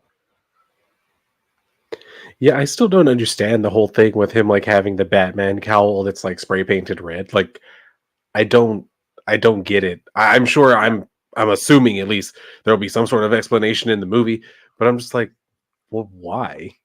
Yeah, especially when we seen where Flash will take materials and just create his own costume. So why he just didn't do that? And then I think they said that Ezra Miller is supposed to be playing all three of the characters. So he's playing Flash, Young Barry, and he's also playing Dark Flash. So we're just being lazy at this point. That's what I see. But okay. Roller Dodge said they don't care. Why should you care? Exactly. Um, Trey, have you seen the teaser for the Power Rangers 30th anniversary special? Yes, I did. And that brings me up into another thing. So if any of you guys don't know, there's a little bit of drama going on in the Power Ranger franchise right now. And it's involving the original Gold Ranger from Power Rangers Zeo. So if you guys don't know, Trey of Euphoria was the original Gold Ranger. He was three. He was three beings, which were played by real triplets in real life. And one of the triplets was upset at some of the Power Rangers for, I guess, not retweeting or posting about something about Jason David Frank or whatever. And it's just like people are telling him, like, hey, they have to grieve their own way. They're not going to publicly respond to everything about, their loss of Jason David Frank. And I guess he was saying that they were being fake or whatever and stuff like that. It created a whole kind of nonsense right there for a little while. He went on to this Twitter tirade right now. This Twitter tirade, and I'm just like, bro, it is not that damn serious. Not just because they know Jason David Frank, they're not obligated to post or talk about their loss of him because that's personal for them. You know what I mean? It would it be nice for fans to see them talk about it, but at the same time, a lot of people are still grieving from that. That wound of Jason dying is fresh as hell to those people, you know. And you're telling them that they have to repost, they have to do this and they have to do that, or talk about mental issues or whatever. They don't have to do anything right now. They don't have to do anything. Let them grieve how they want to grieve. You know. I'll be right back. Okay, go ahead. Um, let them grieve how they want to grieve. That's how I see it. It is just it's not fair to pressure people into putting out something just to get people's attention or just to tell people like we stand with you. I think the Ranger fans know that these Rangers stand with the fans, and they stand with mental health issues, and suicide is preventable and suicide is not the way to go or whatever. But at the same time, we don't know their relationship, and we don't know how long, these people known each other since they were teenagers. A lot of y'all have to remember, a lot of these actors from the Power Rangers, they all knew each other when they were teenagers. Growing up, they were around Jason David Frank for a long time. And, growing up as a teenager and then going into adult, seeing everybody get married and having kids, and your family see each other, and you guys see each other at conventions, and then you see how much the fans mean to you, and vice versa or whatever. And then for all of that to be gone in a blink of an eye, it's hard. You're not going to be able to just get over it. And sometimes you're not going to want to be posting. I know if I was close to someone that was famous or whatever, I'm not gonna talk about it until I was ready. It's the same thing as with like the cast of Descendants. When they lost Cameron Boyce, that young talent from Disney, it took a few of them a while to talk about it. And even then, some of them said when they talked about it, they said this was going to be the first and only time they talk about it. And some of them never talked about it because it hurt to talk about it. Because sometimes when you have to talk about it, you have to, it has to be real for you. And to put that, and put that, and to put that, and to put that out in public, to have that shame or that hurt out there it's just something that's hard to do, you know. But shaming another person for not reposting or sharing or whatever is terrible. You know what I'm saying? And it's not something that should be talked about, and it's not the time nor the place for that kind of stuff. But yeah, so that was the little drama there too, with the Power Rangers stuff. But I'm excited to see the Power Rangers 30th special. I'm a little disappointed that Amy Jo Johnson wasn't there. I would love to see her suit up as the Pink Ranger again. That would be nice. But it is what it is. But I can't believe it. 30 years since the original Power Rangers came out. Wow, holy crap. Holy crap, my entire life. Let me see. But yeah, you gotta let people grieve how they want to grieve, and you can't force people to talk about something that they're probably not ready to talk about. You know what I'm saying? Even if everybody didn't like each other or whatever, or there's moments that there was trifle between the cast members, there's still love there. You can see the genuine love and care that the cast had for each other. But life happens too. But you can't force nobody to talk about something that they're not ready to talk about. And if they want to remain silent on it, they're allowed to remain silent on it. They don't owe us anything because that's their friend. They know Jason David Frank more than we do. So if they don't want to talk about him, they don't want to talk about him. If they don't want to repost anything about him, they don't have to. They're not obligated to do any of that shit. And for you to go on a tirade saying that they should, and that the females from the Power Rangers are fake as hell, I'm just like, what does this have to do with Jason David Frank and celebrating his memory?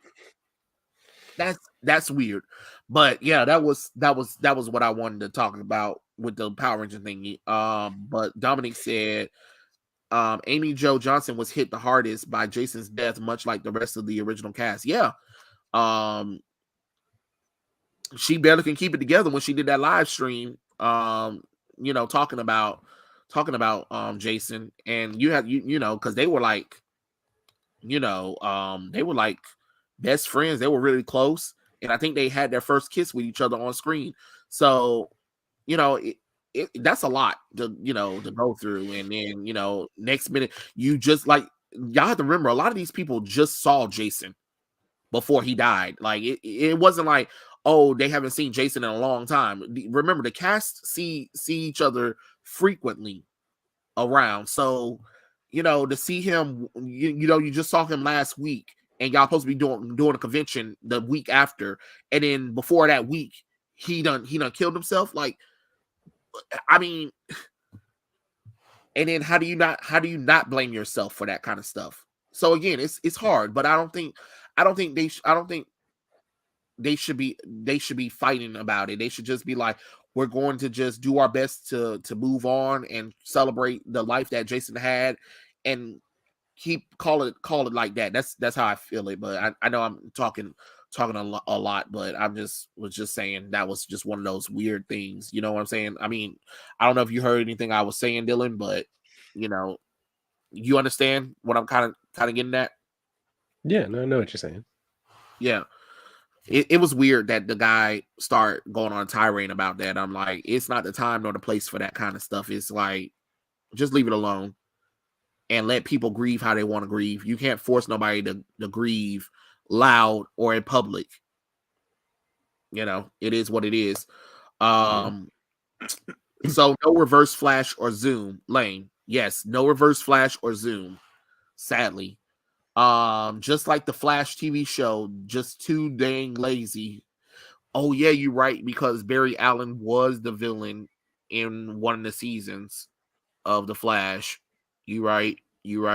He became Savitar. Mm-hmm.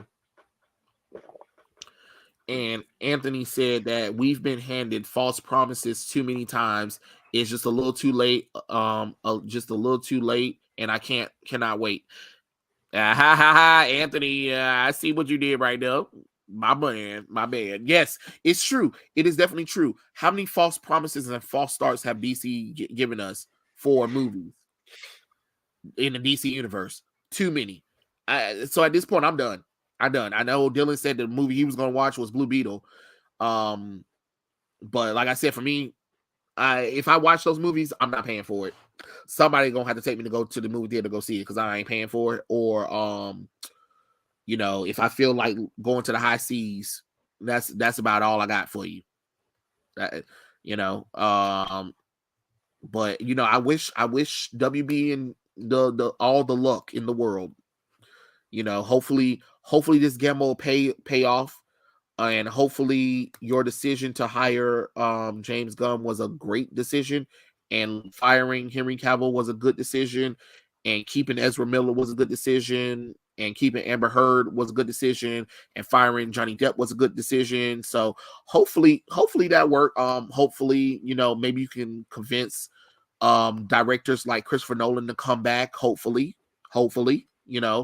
but we'll see because right now these decisions you make ain't really doing all that well because your stocks are still in the toilet, and this Vilma show did not help nobody. This Vilma show did not help your stocks at all it did was make it drop even further. But again, you said that you were trying to save money, so apparently Vilma is going to get y'all more money, right, Dylan? Oh, of course. Yeah. It's already making $100 million for them already. Yeah, the box office already said it made $3 billion already. See, look at that. Look at God. Look at how good God is. Yep. Yeah, I did see the Time Force cast at the Power Rangers what was the darn thing called? Oh, god dang it. Lord have mercy. What is it called? Power Rangers thingy. Lord have mercy. Hold on, I'm gonna have to look it up. Give me a second. I'm drawing a blank and I'm mad at myself that I'm drawing a blank on a little convention because I went to it. Okay.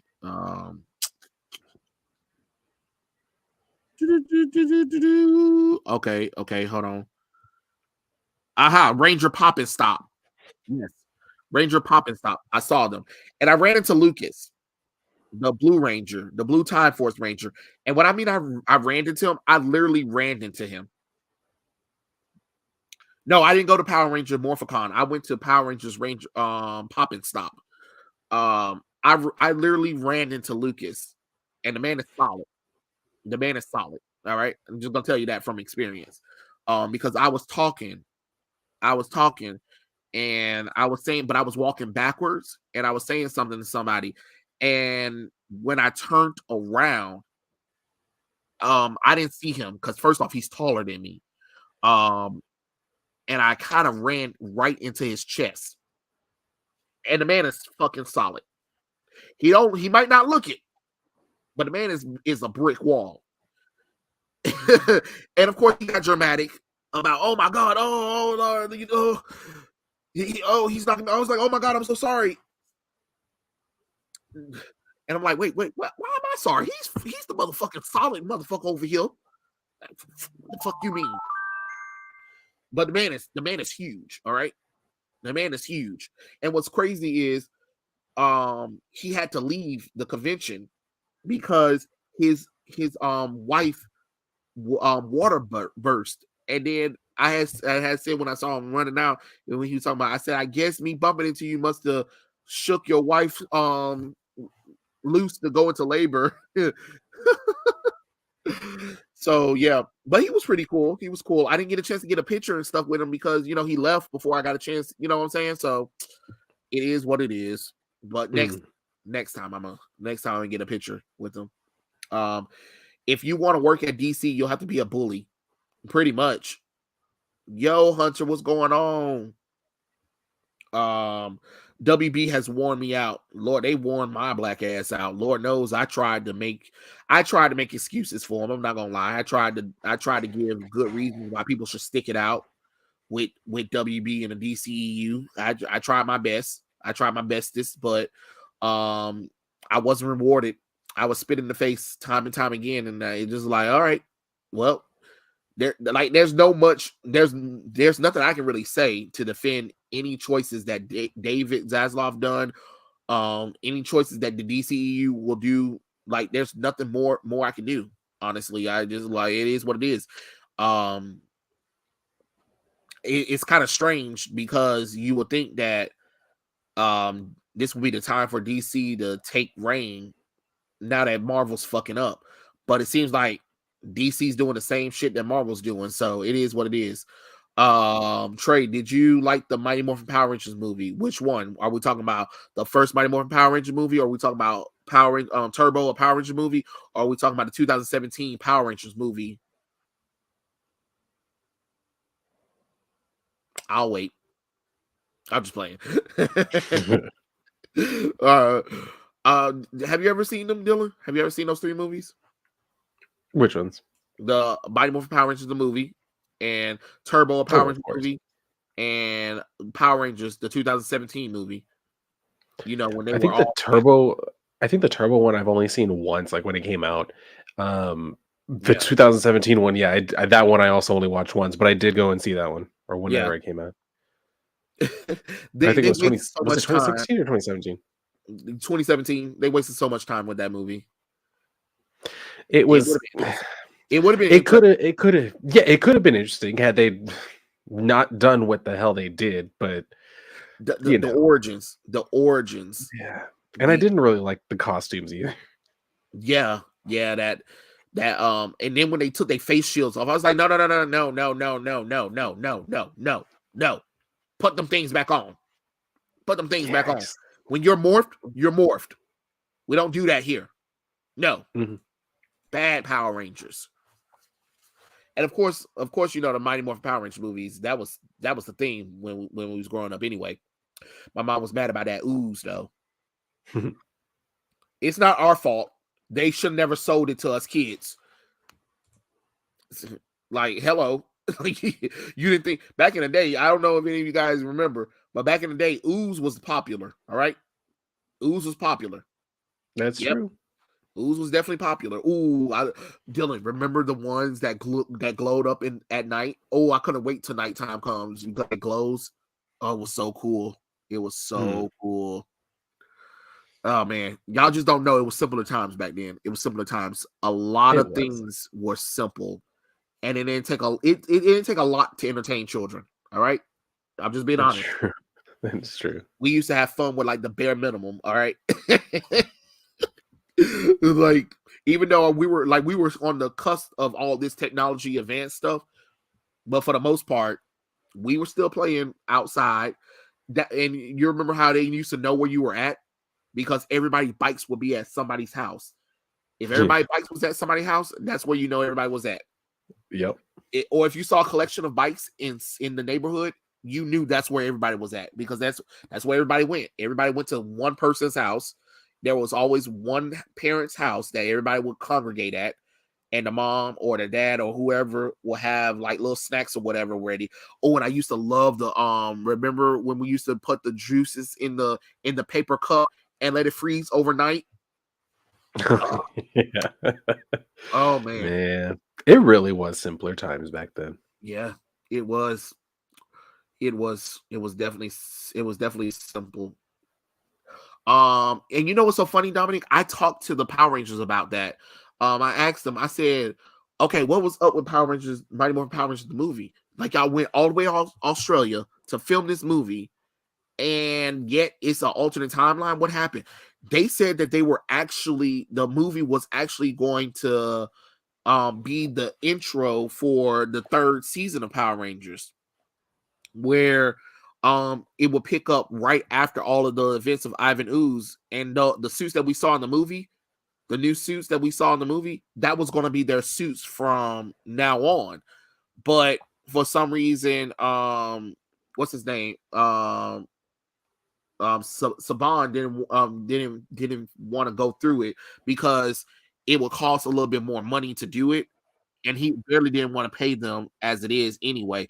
No offense, Saban is a jackass. All right, the stories that the Rangers tell about Saban is wow, yikes, wow, yikes. No wonder, like, there's a reason why some of the Power Rangers had left halfway through the show because no, no, just though he treated them terribly, and that's sad too.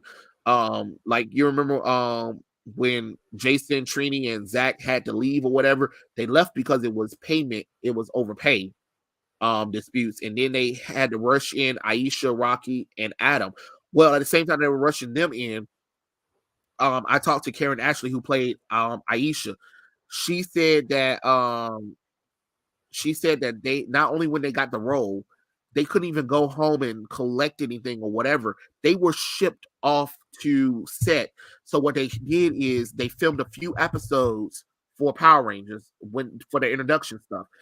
Then they had to rush them all the way to a plane to go all the way to Australia to film the Power Rangers movie.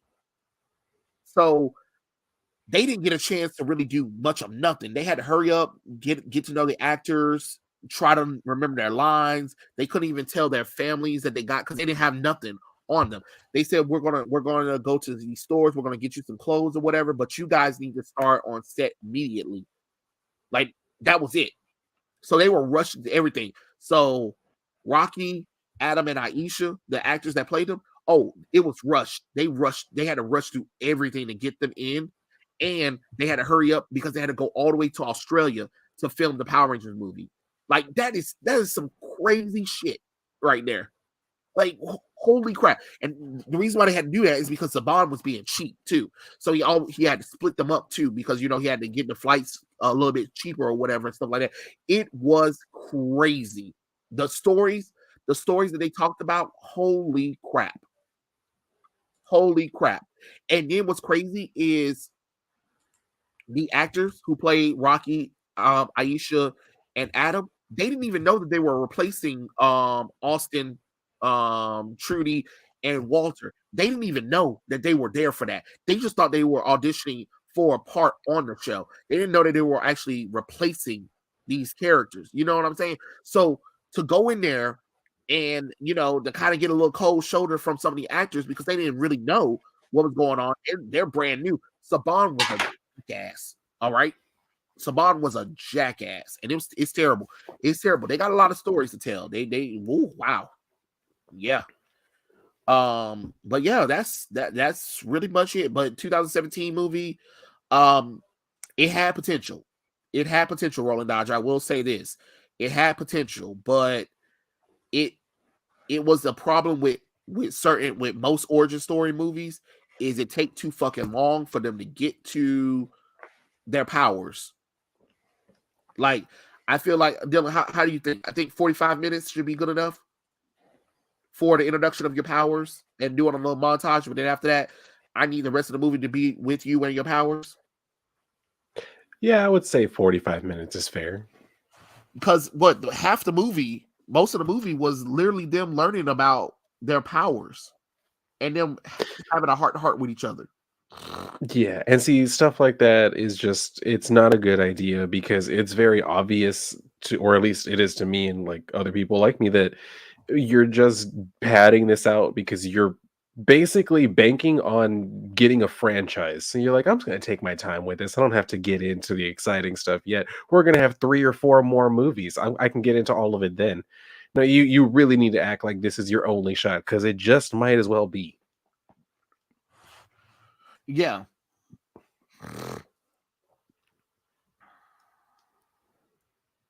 Like, don't, shut up, motherfucker. Don't try to defend Marvel's Avengers. If they cared, then the game wouldn't be shut down right now. Yeah, that's what I thought. Whole I'm ass. just glad I did not spend any money on it. So now I can just, if I want to play it, I can play everything for free. I know that's exactly what I was thinking. You was thinking the same thing too, Dylan. I was thinking the same thing too. Yeah. I was like, I know the game's horrible, but now that everything's Mhm. about to be free, I might just get it. I'm gonna get it when they on at discount because the PlayStation 4 or the PlayStation 5 version of the game. I don't know whichever version of the game. It's cheap now. It's like less than $20, I believe. So I'm just like, shoot, once all that free content come out, I'm just gonna go in there and pick it up just to play it one time. Cause let's be honest, it's probably only worth one time, and that's it. But I said, okay, who the hell cares that the game is closing down? And then the person was like, the fan base cared. What fan base? Because if the fan base cared, it wouldn't be shutting down right now. Oh, okay, Yeah, yeah, that's what I thought. that was just a terrible idea. Like, and I played it from like when it came out, and it was just so disappointing. It was not at all what I was expecting. Like the whole central hub thing, I was like, really, this is it? Like, it just nah. They fumbled the bag really bad. It was a Hell, even their fucking mobile game MMO was better than that. and that's crazy. And you know what's crazy about it too? It was just like if you had been upfront with what everybody had thought about, and just said, hey, it's really a Kamala Khan Miss Marvel game. Cause that's what it really was. Yeah. That's what it was. You did that so you can put a diverse bitch in front of us that nobody asked for. No one asked for. When I played Marvel Avengers, that's not what I wanted the game to be about. I did not want it to be about Kamala Khan. I'm sorry. Oh, excuse me. You had the opportunity to tell a good Marvel Avengers game, and you didn't. Not only that, the suits were fucking ugly. Hmm. Like, how do you screw up the suits that bad? I think the only people who looked good was Black Widow suit because her face was jacked up to the flow up.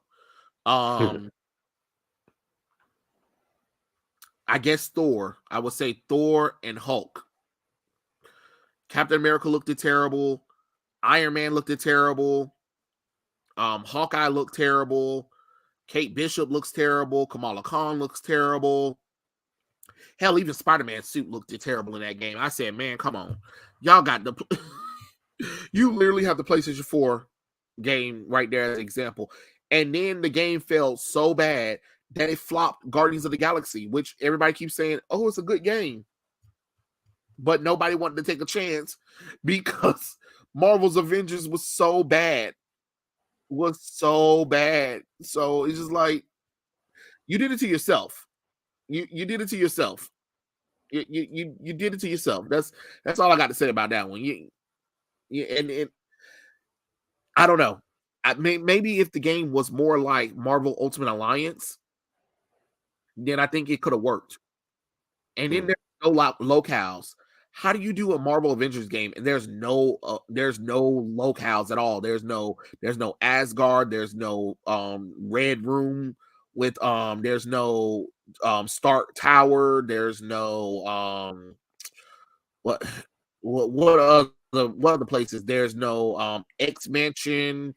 There's there's no Murdoch Inc. There's nothing. There was nothing to explore in that game at all. And then the characters who couldn't fly were just sluggish as hell. I just don't even understand that. Yeah, I Yeah. don't know. The game was a waste of time, waste of potential, and I don't know. But Dominic said that Midnight Suns have more entertaining value than Marvel's Avengers. True, and that game's horrible too. Like, no. The only thing you should do for Marvel's Midnight Suns, the same thing with Marvel's Avengers, the same thing with Gotham Knights, the same thing. What was it? What was the other game that came out? The same thing with Guardians of the Galaxy is just watch them, watch the story. That's it. That's it. It's not worth playing. It is really not worth playing the game. So it is what it is. But that's what they get. That's what they get. So anything to green light Miss Marvel in front of our faces. And we should have known, Dylan. We should have known as soon as it took them 3 years to tell us anything when they announced the game earlier. They announced the game early something, and then it took like 3 years before we got a trailer. And then when they went to that game con, and only people who were there was able to play the game demo, and it was kept secretly from the public. And everybody was like, "Wait, hold on, whoa, that don't even make no damn logical sense." I knew then. I knew then the game was fucked up. I knew the game was over at that point.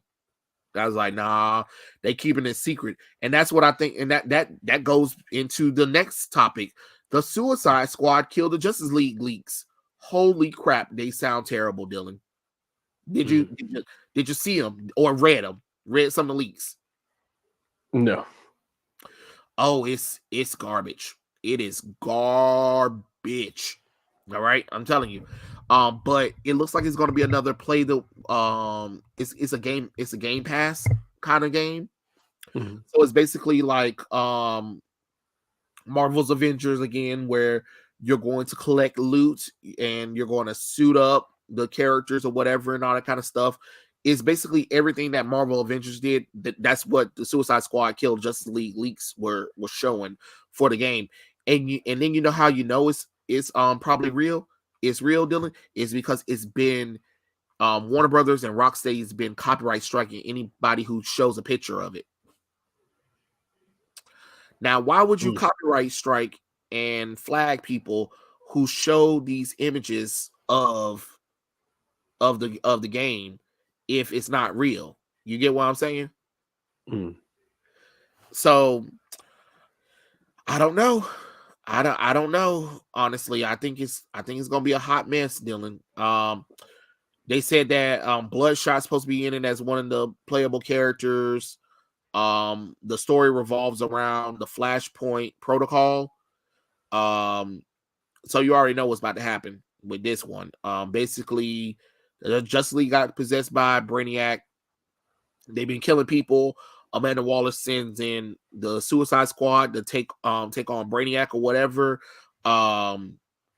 They go around. They kind of kill some of the Justice League members. Apparently, from what it looks like, they're going to be killing them in gruesome ways for no goddamn reason. Batman is halfway controlled or whatever, but his will is trying to break free or whatever, and tells them that they have to get Flash to the something portal or whatever to enact the Flashpoint paradox. Wonder Woman is freed from her control from Brainiac, and she fights off Superman or whatever. They fight, clashes into like this epic clash where she bisects him, but he's still going or whatever. So that's something. And I think Superman kills her or something like that or whatever, but not before she like beheads him or something like that.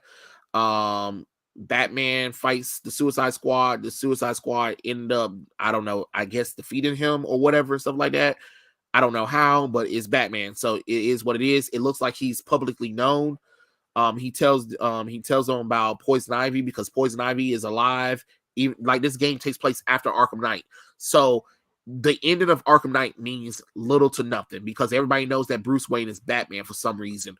Because everybody referred to Batman in the trailer as Bruce.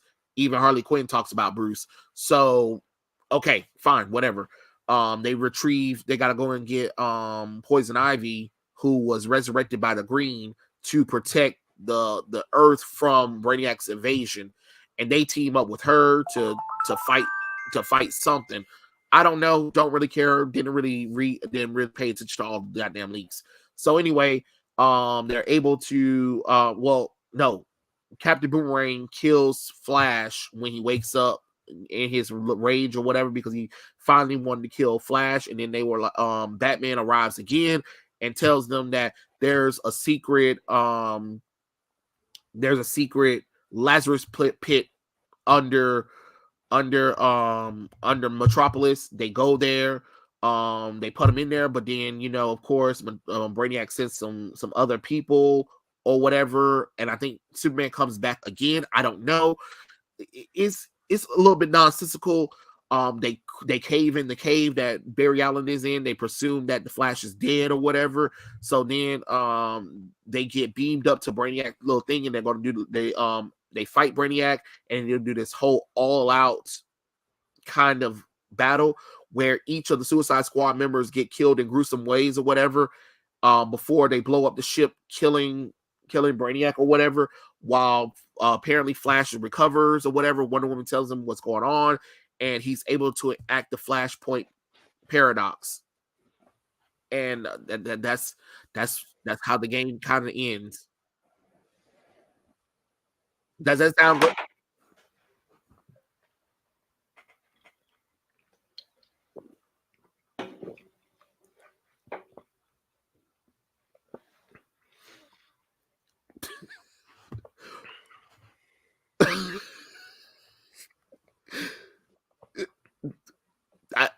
Look, that's the leaks. That is the leaks. I'm just repeating what was read and what was seen. Did your brain break? Oh God. I mean, I don't have anything to comment on that. But does it sound good though? I don't know. I'd have to see it first. That sounds like a great Justice League. I mean, a great Suicide Squad game for Suicide Squad's first time being on a video game. Let's kill the Justice League. Like, what the fuck? And what are they relying on, Dylan? Flashpoint. Enact the Flashpoint paradox. Why do you have plans for this, Batman? Mm-hmm. You gotta get buried to this special machine that Batman designed, and you know, I'm like, of course Batman came up with a contingency plan in case the world will blow up or something like that. I'm like, all right, okay, but yay for the Suicide Squad. I don't know. I don't know how to. I don't know. I just thought that you might want to know about the game. And isn't it weird that we still haven't seen anything yet from this game in almost 7 years? I'm just saying, look, any game that we haven't seen any gameplay barely on in over 7 years, yeah, that's a concern. That is definitely a concern. I'm telling you, Dylan, that game's gonna be trash. Everybody was like, "No, you gotta believe in Rocksteady because remember, Rocksteady created the greatest trilogy." And I was like, "Yeah." And Arkham Knight was fucking lame. The story sucked. They lied to us about Arkham Knight, which we all knew it was Jason Todd. If you wasn't born under a rock, you knew it was Jason Todd. And we had too much Batmobile involved. So I'm sorry. Yeah, it visually looks beautiful, but the story sucked. Let's just call it what it is. The game sucks. The story sucks. The gameplay is amazing, but let's be honest, the story sucked. You know what I mean? I don't know, Dylan. Did you ever play the Arkham games? Yeah. Okay. Sure did. Yeah, so you get what I'm saying when I'm like Arkham Knight is a great game, but story wise it sucks. Like that story was god awful. And it was too many plot holes that can be poked out from Arkham Knight. Like there was just like, wait, this doesn't make sense. This don't make no sense. This don't make no sense. What are we doing here? Too much Batmobile. Like I said, Batman being the final Joker didn't make no logical sense. Him letting Scarecrow unmask him in front of public television made no damn sense. Barbara Gordon and Tim Drake getting together didn't make no damn sense. It's just it was just a hot mess of a game, honestly. Just like Gotham Knight was a hot mess of a game, because I was right about that game, Dylan. I had told everybody from the beginning. I said I don't trust that damn game. I don't trust it. I don't trust it. As soon as they start talking about level up and getting collectibles for cosmetic changes and stuff like that, I was like, nah, this game ain't gonna be right. This game ain't gonna be right. And I was right. Eric said Turdette Groomstands defends the Vilma TV show. I would hope not. But you know, who you can't put it past people. Dominic said, would you rather play Power Rangers Battle for the Grid or Marvel Ultimate Alliance? Marvel Ultimate Alliance? It's not even a goddamn question. Like, I like Power Rangers Battle for the Grid, but come on now. Marvel's Ultimate Alliance. Which honestly, Marvel's Avengers should have been Marvel Alliance, just graphical, better looking version of that game. Come on now. Like, Dylan, they fucking wasted it. You know what this reminds me of? It reminds me of the time where Marvel wasted Marvel Heroes. Yeah. You remember that? When they were trying to compete with DC Universe Online. And I was like, oh man, you guys fucked this up bad. And then they gave up halfway through because they stopped updating everything. They made it hard to get the characters, and they start like messing with the level caps and all kinds of stuff. DC was just like, here, create your own hero, and you get to play in this world of DC Universe with DC characters. Have fun.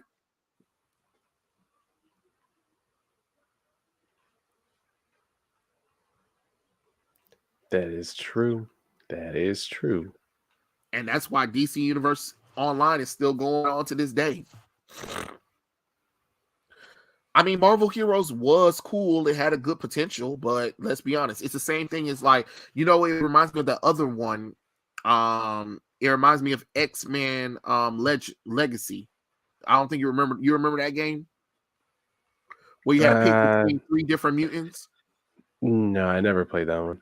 Hold on, let me see if I can pull that one up, because that one was hilarious. Because you guys got to see this one. Let me see. Instead of giving us a X-Men Legends 2, they said, nah, we gonna give y'all a terrible video game.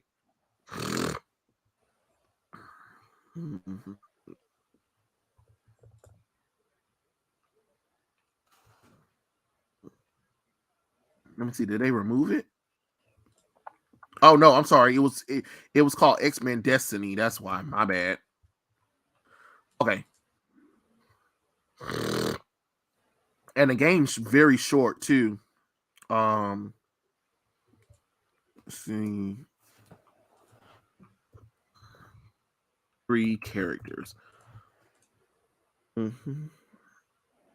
Oh wait, Lord have mercy. Hold on, because I'm trying to get one that doesn't like show a lot of stuff. I want to make sure it.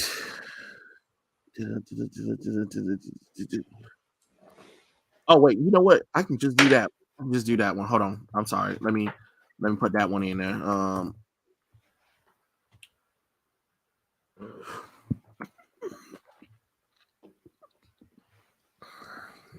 Okay, let me pull this one up so you can see it. See what I'm saying, right quick. Hold on, y'all. Let me pull it up.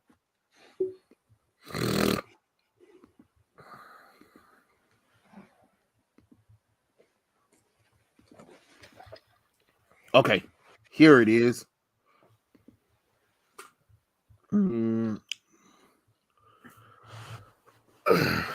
I would love to see a remastered edition of Marvel Ultimate Alliance. Marvel Heroes was a fun MMO, yet unceremoniously canceled is bullcrap. X-Men Destiny was a wasted potential. I think X-Men Legends 3 we never got. Instead, we got X-Men Destiny because of it. Which damn. But the problem is those games are owned by other companies, so Disney would have to buy the rights, but Disney don't want to buy the rights because they don't want to share the money.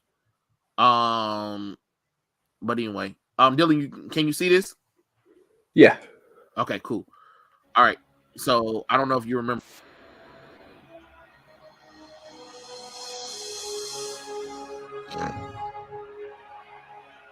Today is about the future. A future we have chosen to face together, human and mutant alike.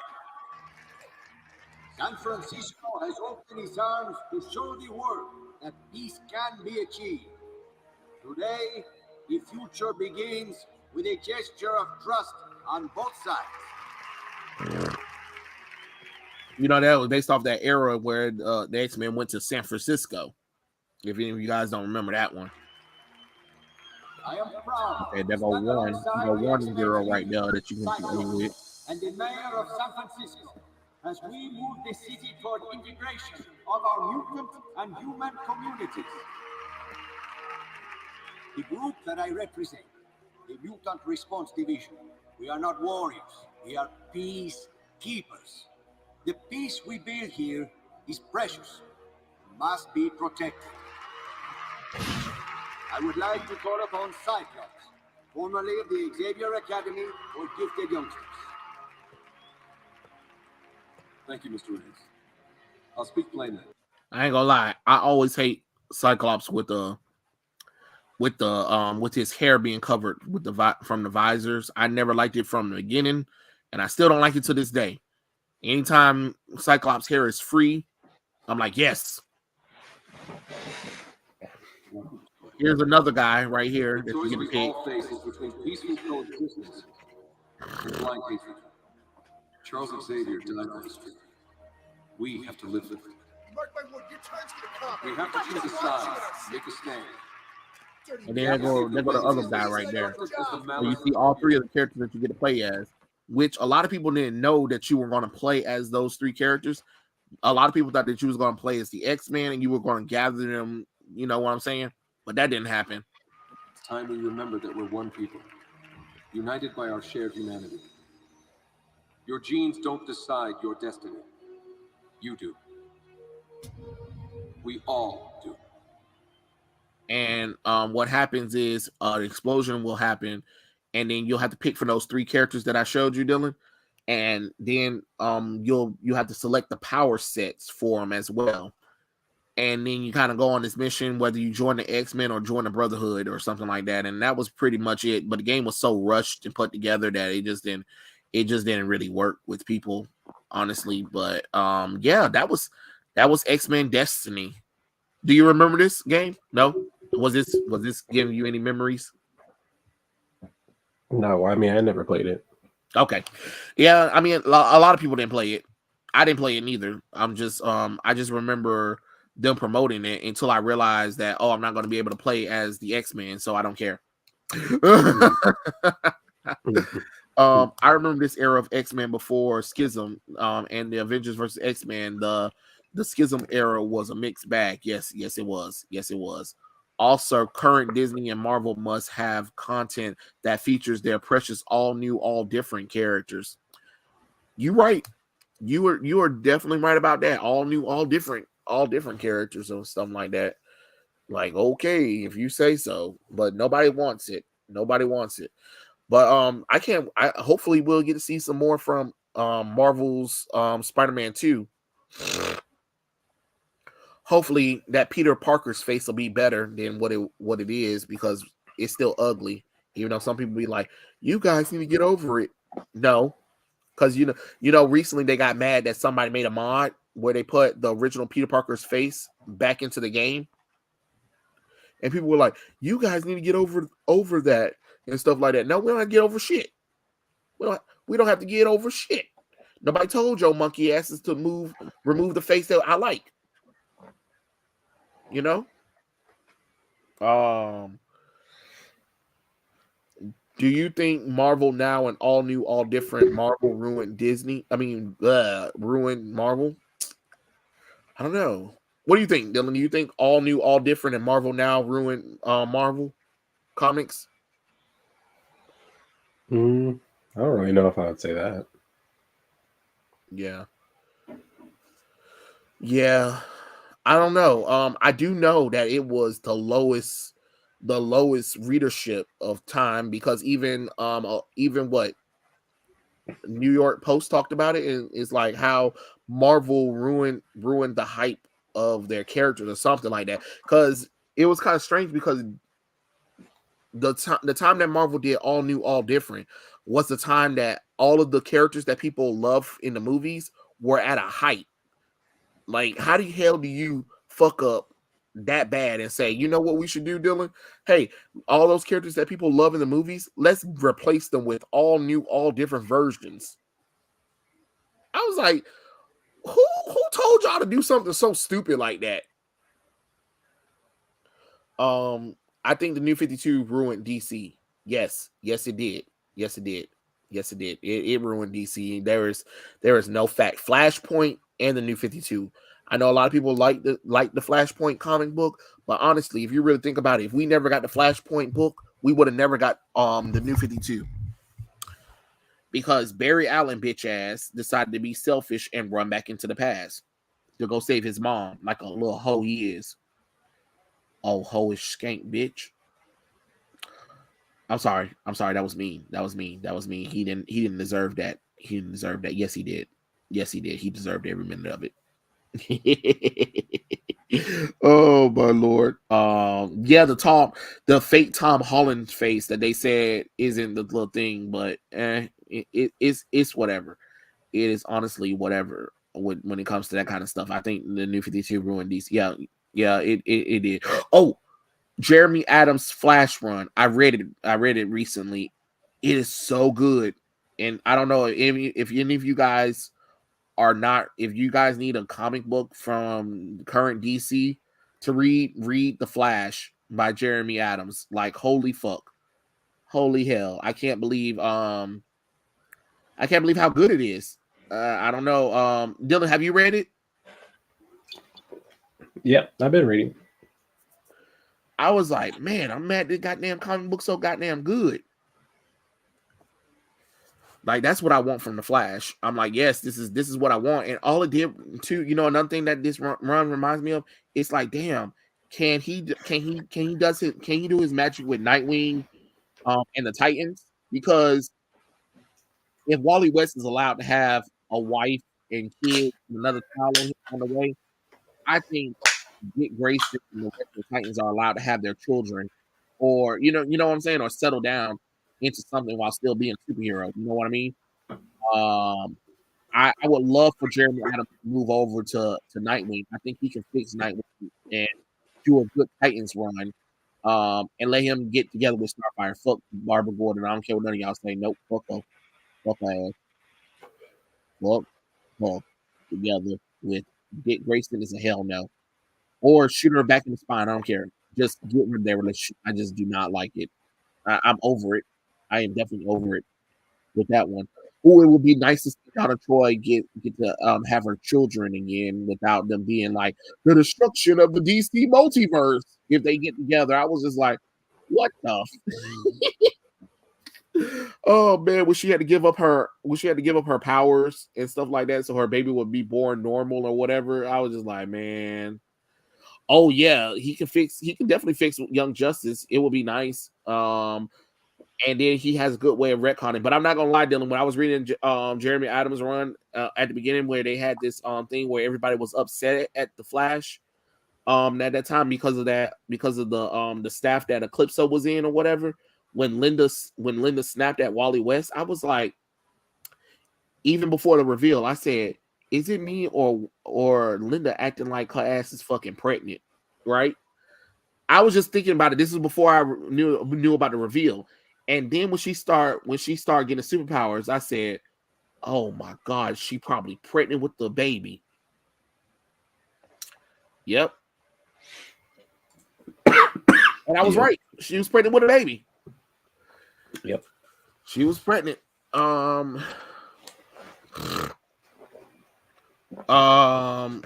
Actually Sins Pass didn't do any damage to Spider-Man because people still kept reading John Krasinski Pass.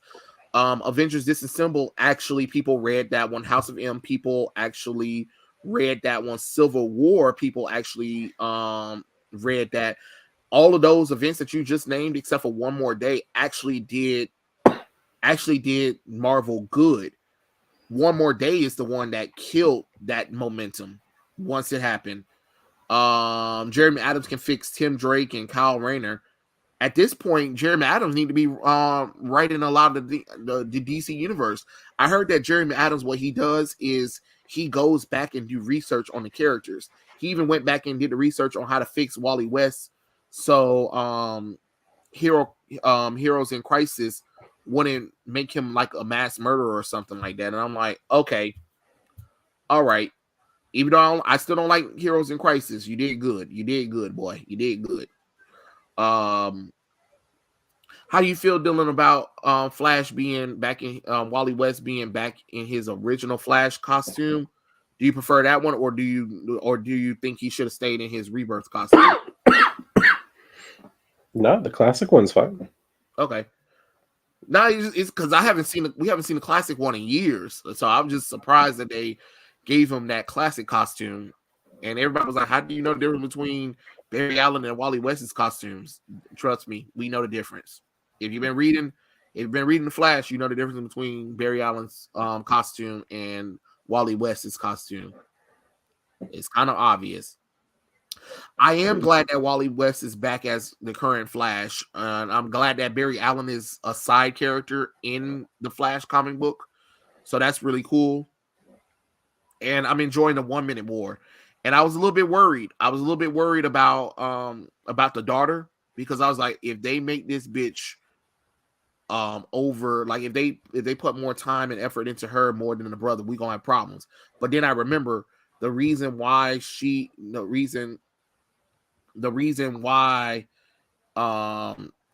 involved more is because she has super speed, while Jay, I forgot that Jay didn't get super speed from Wally and them.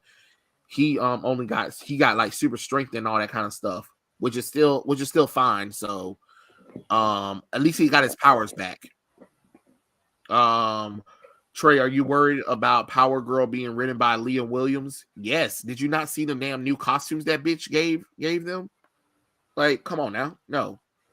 Has DC done anything with Gem World recently? Well, it was a main vocal point in Young Justice, which was terrible.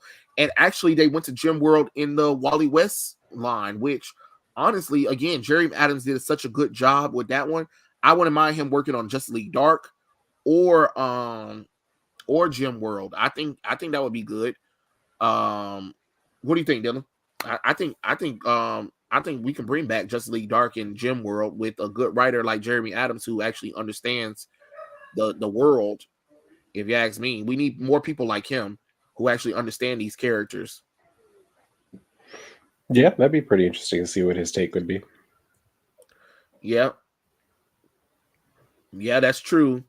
Yeah, you're right. I mean, but the one thing I'm gonna say, and I know this is gonna be a hot take, is that Nick Spencer didn't retcon one more sins past at all, because the reason why I'm saying that is because if you guys are reading the Gold Goblin, and if you were reading Amazing Spider-Man, they bring up Gwen and Norman Osborn's infatuation with each other, and they bring up Gwen and Norman's children that were not really their children, but were cloned from them.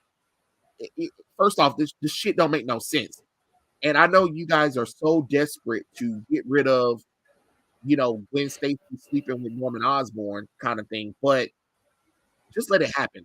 Let it happen. It is what it is. Get over it. Gwen's not as perfect as everyone thought. That's how I look at it. Even though I have a person I kind of argue with about Gwen Stacy all the time, when he'd be like, "You trying to tell me I don't know anything about Gwen Stacy?" When I explained everything about Gwen Stacy, I said, if you listen to what I'm telling you, is we only know Gwen Stacy from the 123 issues that she was in. We don't know her before Peter met her. So to say that she wouldn't do this stuff, you do not know that, because the character was introduced as a college student when Peter met her. He didn't know Gwen before she was a college student. So we don't know what Gwen got into when she was growing up. We don't know if she dated older men or not.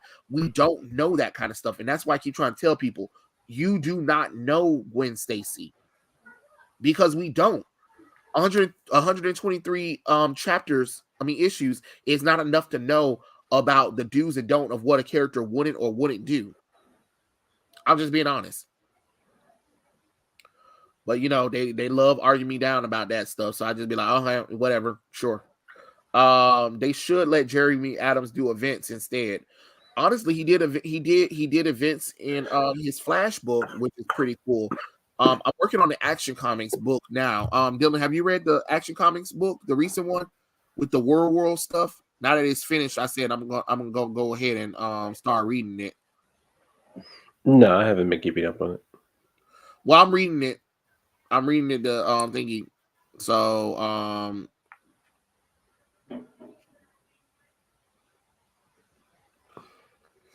gonna see what it's about. So we gonna see if it's good. If not, I'll let you guys know. But right now, Jeremy Adams' Flash Run is freaking amazing. Read it, love it. Oh, did you read that 100 issue for Nightwing? No, but I did hear a lot of people talking about it. Yeah, I heard about it too. So it looks like it's in the middle. It's in the middle. So we'll see.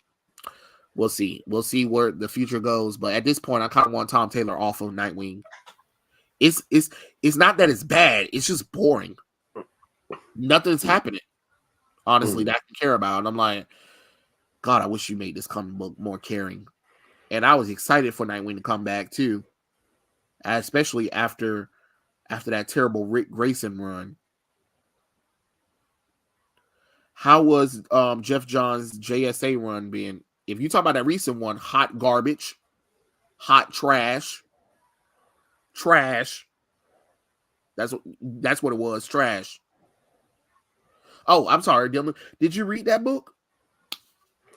Yeah, I read it. Okay, so do you think that was written by Jeff Johns? Because it didn't feel like Jeff Johns writing at all. Yeah, it seemed like it to me. It just seemed like he was trying to Mimic do a little Tom too much. King. It seemed like he was Yeah. mimicking Tom King then, if that's the case. I mean, he was like, what the fuck is he was this? trying to be very I don't know, like he was trying to make it seem like there were such high stakes to this. Like this is something that's very important or whatever, but it just I mean, it's a new story that you're telling. I don't need the like fake backstory of shit that for characters that you just created. Like that wasn't necessary. Especially since when he did that last time with the JSA, he introduced the JSA and reminded us of like, oh, here's the team. And then when he slowly introduced new characters throughout his run when he did it in the 2000s. So it's just kind of weird. Like you have opportunity to write the JSA again, and you decide to go the route of Tom King, where we have this present, past, and future stories telling all at the same time. That honestly, I don't care for. I do not care. When you're saying JSA, I expect us to have a story talked about JSA. You know, like I don't care about this other version of Helena Wayne, which makes no logical sense. Going back into the past, but then there's like a past problem that's trying to kill the JSA, but there's the JSA is dead in the present, and then they're dead. I mean, then their legacy in the future of the DC universe, and I'm just like, I don't care, Jeff Johns. Just how come you just couldn't give me a fucking good JSA run? Like that's it. Why you gotta overcomplicate shit? You first off, you're already doing that mystery stuff with the Stargirl book, which that feels like a Jeff Johns book. It feels like he's excited about that book, but when you read the JSA book, it feels like he don't care, and that's a problem for me. Because if you don't care, then why should I keep reading this book? Yeah, Anthony, I feel that too. It felt like a ghostwriter wrote that. Yeah, it doesn't feel like Jeff Johns. It like if you take Jeff Johns' JSA run that he did in the 2000s, and then you take the 2 issues of JSA right now that Jeff Johns is writing, night and day. Night and day. I don't know who the hell this is. But then if you take his Stargirl and the Lost Children book, it feels like a story. So I don't know what happened here. I don't know. Maybe somebody got lazy here, Dylan. Maybe they just slapped Jeff Johns' name on a JSA book, and it's like somebody else is writing it just so they can get our attention, because they're like, oh my God, Jeff Johns is writing it. Which you know how they said about Flashpoint Beyond. I don't think Jeff Johns wrote Flashpoint Beyond because it was garbage. I mean, I don't know. I feel like I do think that it's Jeff. I just feel like he's probably his writing style has changed since he's like been so close to all the stuff that was going on with like the movie production stuff and everything.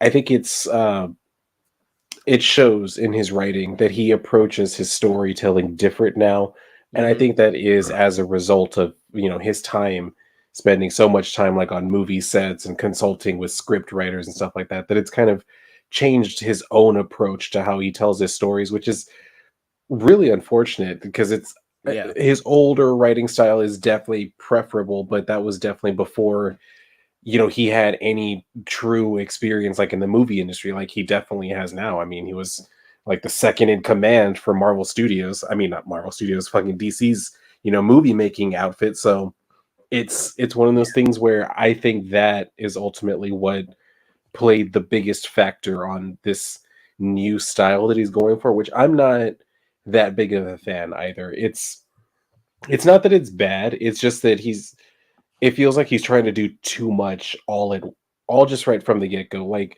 you can build up to the big mystery, the big story later, but it's like he's doing it now where he just shoves it right in the front, which again, it feels like how you would do in a movie. All of a sudden you just show like the big mystery being revealed and then you go over to our characters who are living their normal life and show how they get wrapped up into like the mystery or whatever. It kind of feels like that's how he's trying to do this, and it doesn't work as well in a comic book format, unfortunately. Yeah. I feel you. I feel you. It just feels too off. It feels too off. And I guess if Tom King didn't do it, maybe it can be something new. But because Tom King does this all the time, I'm like, are you sure it's not Tom King writing this book? Because that's what it felt like when I was reading it. And I was like, ain't no way in hell Johns did this bullshit. Mm, You know? Because mm, it starts off with that same mystery where because it's literally like the same thing that the opening for Batman and Catwoman that Tom King did. If you read issue number 1, it's literally the yeah. same way it was written. I'm like, are we sure that Tom King's not writing this book and they just slapping Jeff Johns' name on it just to try to sell it to us? Mm. You know, sounds like current Neil Gaiman. Probably because I don't know, because Neil's writing has changed too. It ain't been as great as it could have been, honestly. Yeah. I feel like there's also some editorial meddling going on behind the scenes. That is possibly true. That is definitely possibly true as well. But I don't know. I I mean, don't I know. wouldn't be surprised. I get the feeling there are probably people there in DC who don't Yeah, like Jeff that much. So yeah, it could be that they're fucking with him a little bit. yeah. I wouldn't go that far. Jeff Johns didn't turn into a sellout like Neil Gaiman. Yeah, Neil did turn into a sellout. A Mm. sellout bitch. Yeah, which is really sad, and that's why I'm like, bro, I haven't watched the Sandman series. I haven't read. No. I know he's writing right now that Miracle Man story for Marvel. I have not read that. I'm like, Mhm. I can excuse and overlook a lot of things, but when you're literally talking shit directly to people online, telling them like that they never understood your story to begin with, like these are your fans. These are your Right. fans for decades that you're telling basically to their face, you never understood my story. You don't know what you're talking about. You're irrelevant. I'm sorry, bro. I can't. I don't care what else you have to do because I mean, how am I going to know that somewhere down the line you're going to tell me that I never really understood something that you're writing right now? I mean, why should I bother?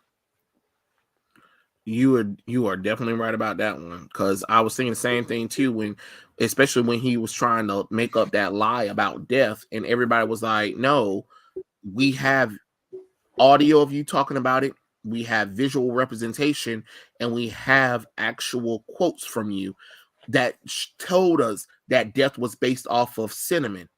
Don't sit up here and say, no, she wasn't, and death can be anybody, when here is all of your stuff right here. Like, Mhm. you're not going to sit there and call us a lie and then say if we don't like it, something's wrong with us. What are you talking about? You're literally contradicting your own self.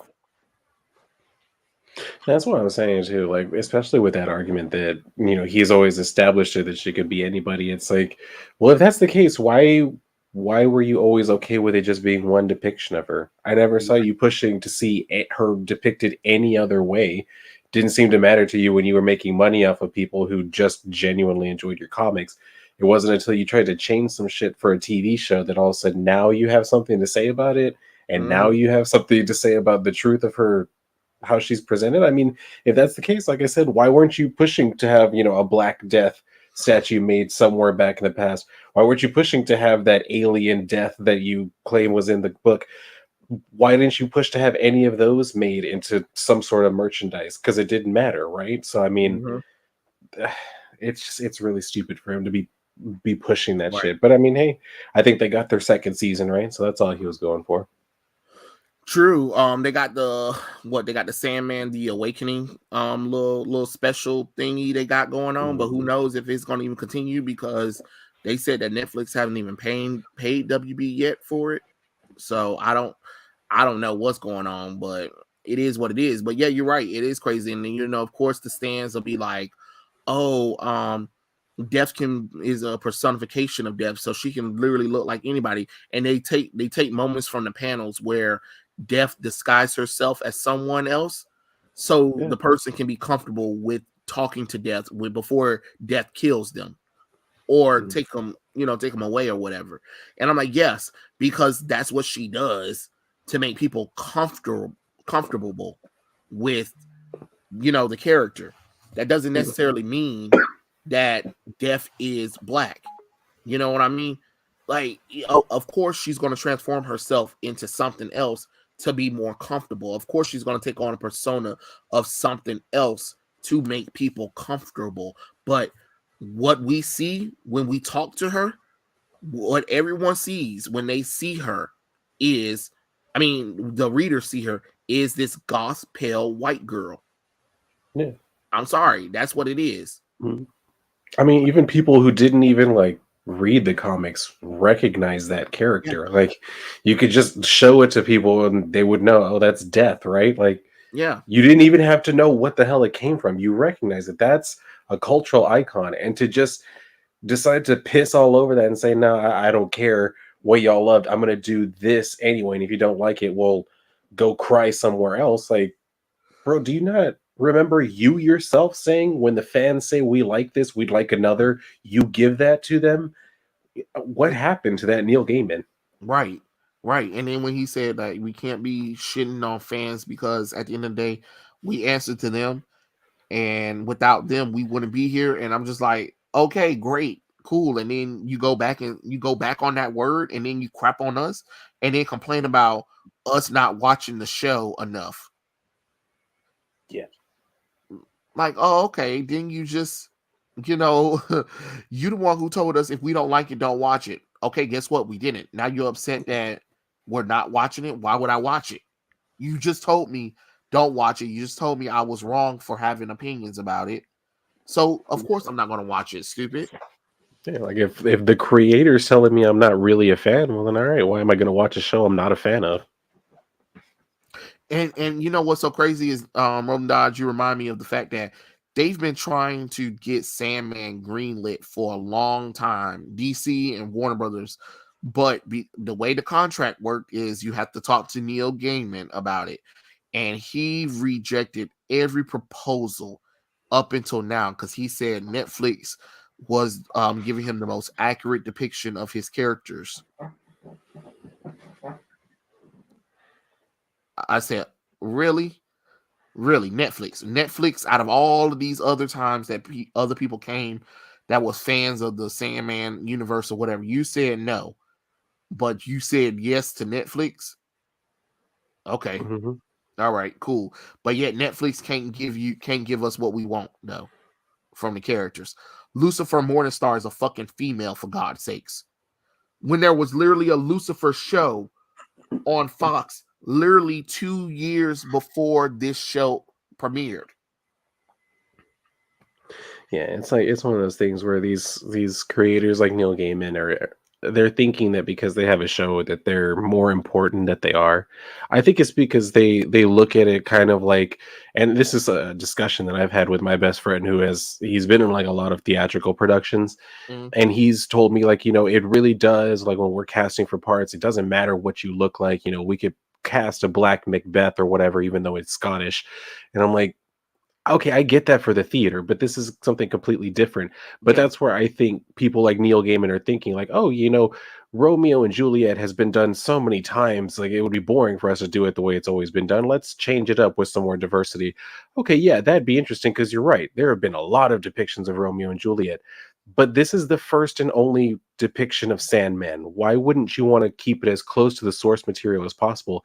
If Mm. someone wants to reboot it later and do some shit with it, all right, fine. At least we have the old one, but that's not what you're doing. Right from the outset, you're not even sticking to what you yourself wrote. So why are you sabotaging your own legacy? Exactly, and that's the problem right there. And then even with the theater thing is like people have to understand that yes, in theater it doesn't matter, but if you're going to televise it, yeah, it does matter because they did the same thing with The Little Mermaid, and they did the same thing with Beauty and the Beast, where recently ABC thought that they can do a live action musical Broadway production of both Beauty and the Beast and Little Mermaid in front of the audience, and everybody was going to accept it. But no, a lot of people did not watch it. The ratings were terrible, and a lot of people criticized the fact, like, hey, the characters don't look like the characters from the movie.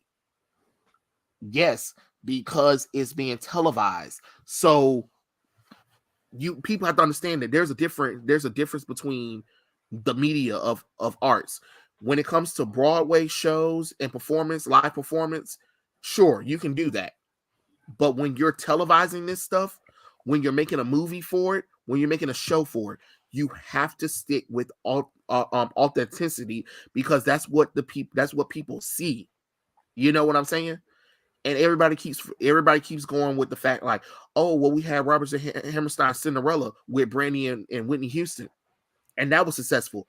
Yes, but you know the reason why that was successful because that was a different take on Cinderella.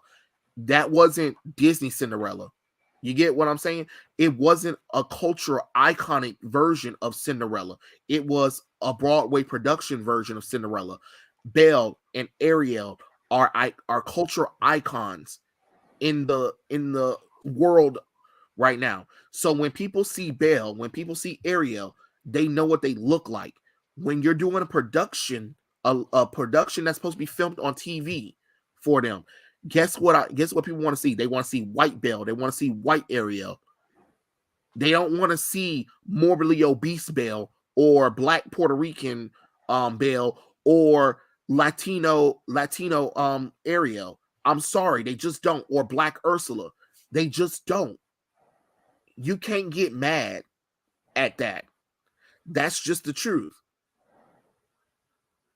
And people try to use Broadway and stage plays as an excuse that you can bring that into Hollywood, but it doesn't work like that. It doesn't work like that. Yeah, it really doesn't. And especially not to convince me that like that's the real reason that like some actor or actress was picked for a role because that's how they do it in theater. I'm like, no, no, no. I've never been in Hollywood, but I know that they send out, casting calls for specific people who Uh-huh. fit a specific description. Like that's how they cast these parts. So they're already deciding what race they want a person to be, how old they want them to look, how tall they're going to be. They decide all that before people even show up. So I Exactly. mean, yeah, that whole they cast the best person for the part is bullshit. They know exactly who they want to have. Yeah, you're right. And it's kind of crazy that people get mad and want that to change. And it's just like you can't get mad at the depiction of characters, what people see or whatever. Just like recently, this goes back to another Broadway thing. Is like there was a Broadway production show, and it was about black people dealing with something. I forgot what it was. It wasn't no kind of old school kind of thing. It was like something that happened in our present or whatever and stuff like that. And it got shut down. And of course, the people try to do the whole, oh, it's racism, blah blah blah, whatever and stuff like that. And it's just like, no, the reason why it didn't work is because people don't know this play. First off, and you're over here trying to guilt people into watching it, and you're trying to focus on being black on Broadway. No offense, nobody goes to Broadway to go and see a certain race of people. They go to Broadway to be entertained. They go to these stage plays to be entertained. But when you lead with race and gender first, guess what? You're not going to get people to show up, and that's a problem. They want to try to change that around for Broadway. They want to try to change that stuff around for movies, shows, even video games, and it's weird. And then they get confused when people don't like it or don't understand why they criticize it. This is the reason why, because you're not, like you said, they're not doing it because these people are genuinely talented. They're doing it because, oh, look, I can check a box and say, oh, look, I got this version or this person. Oh my God, you're black, gay, and fat? Check. Mm-hmm. You know what I'm saying? You're Latino and trans? Check. Like it's the most weirdest thing. You can't force people to ignore blatantly obvious changes to characters. That's why people always get upset when characters get race swapped. There was no need for Vilma from the HBO show everybody to be another race except for Fred. Absolutely no sense. Because it doesn't go with the characters. It doesn't fit the characters. And then you put a picture of the Scooby-Doo gang, the original Scooby-Doo gang, and you put a picture of Vilma, and you're like, who the hell are these hoes? Yep. It's weird. And same thing with Kang the Conqueror. Kang is a white man. He's been white for 60 years. He's literally a time paradox character who comes from the past, come from the future to make sure that his future happens, because he rules mankind in the future, and he's a direct descendant of Reed Richards, who's a white man. And they were like, well, he's a descendant, Trey, so he can easily be changed to another race. No, that's not how the fuck this shit works. The character is damn white. That is the whole point. He comes from the future to the past to ensure that his future happens. So why would he be another race? Stupid. That defeats the purpose of him being a time paradox character. Jesus Christ. Hamilton is an exception of it being okay for not being historically accurate. Yeah, the entire Hamilton thing was Lin-Manuel said, hey, what if we tell our forefathers through the tale of black people and Latinos? That works for a reason, because they weren't trying to be accurate. They weren't trying to be accurate to anything. They just wanted to tell the life of Hamilton through the eyes of black people and Latinos. That's it. And I get that. But to purposely go and be like, hey, we're going to tell a historical drama piece of Hamilton on stage, but we're going to cast nothing but blacks and Latinos. I'm like, whoa, slow your roll. Hamilton and the gang was all white, right? No. Well, you better find some white folks. You better find some white folks. They better look white. I don't care. They all can't be black. That's true. Jimmy Olsen is a white man who is also redhead, and yet every time they make a depiction of him lately, he's been black for no reason. Yeah, I saw Battle of the Super Sons. It was a good movie, but why was Jimmy black? I was like, what the fuck is this shit? Who is that? She was like, oh, Jimmy. Jimmy who? Jimmy Olsen? No, that ain't Jimmy Olsen. That's Black Olsen. All right, like, stop playing with me. Stop playing with me. But yeah, it's pretty crazy. It's pretty crazy out here. And and before that one, it'll be the last one was Frost leaving gaming industry. She said that she's leaving because she's disappointed that nobody took took her side and stood by her, all her so-called friends or whatever. So she's like, the industry is toxic and it's time for her to leave. And I'm just like, no one cares. No one cares. All right. Mm-hmm. Take responsibility for yourself. Take responsibility for your actions. Learn something from this. But this whole it's everybody else's fault but mine's is stupid. You caused this. You caused all of this. The reason why you're leaving the gaming industry is because nobody will hire your ass. Why would I touch? I wouldn't touch your ass with a 6-foot pole. I'd be like, no way. Yeah, not anymore. I mean, it's especially with the Frost thing. Like it turned. Obviously, the whole first part about like sexism in gaming was just stupid to begin with.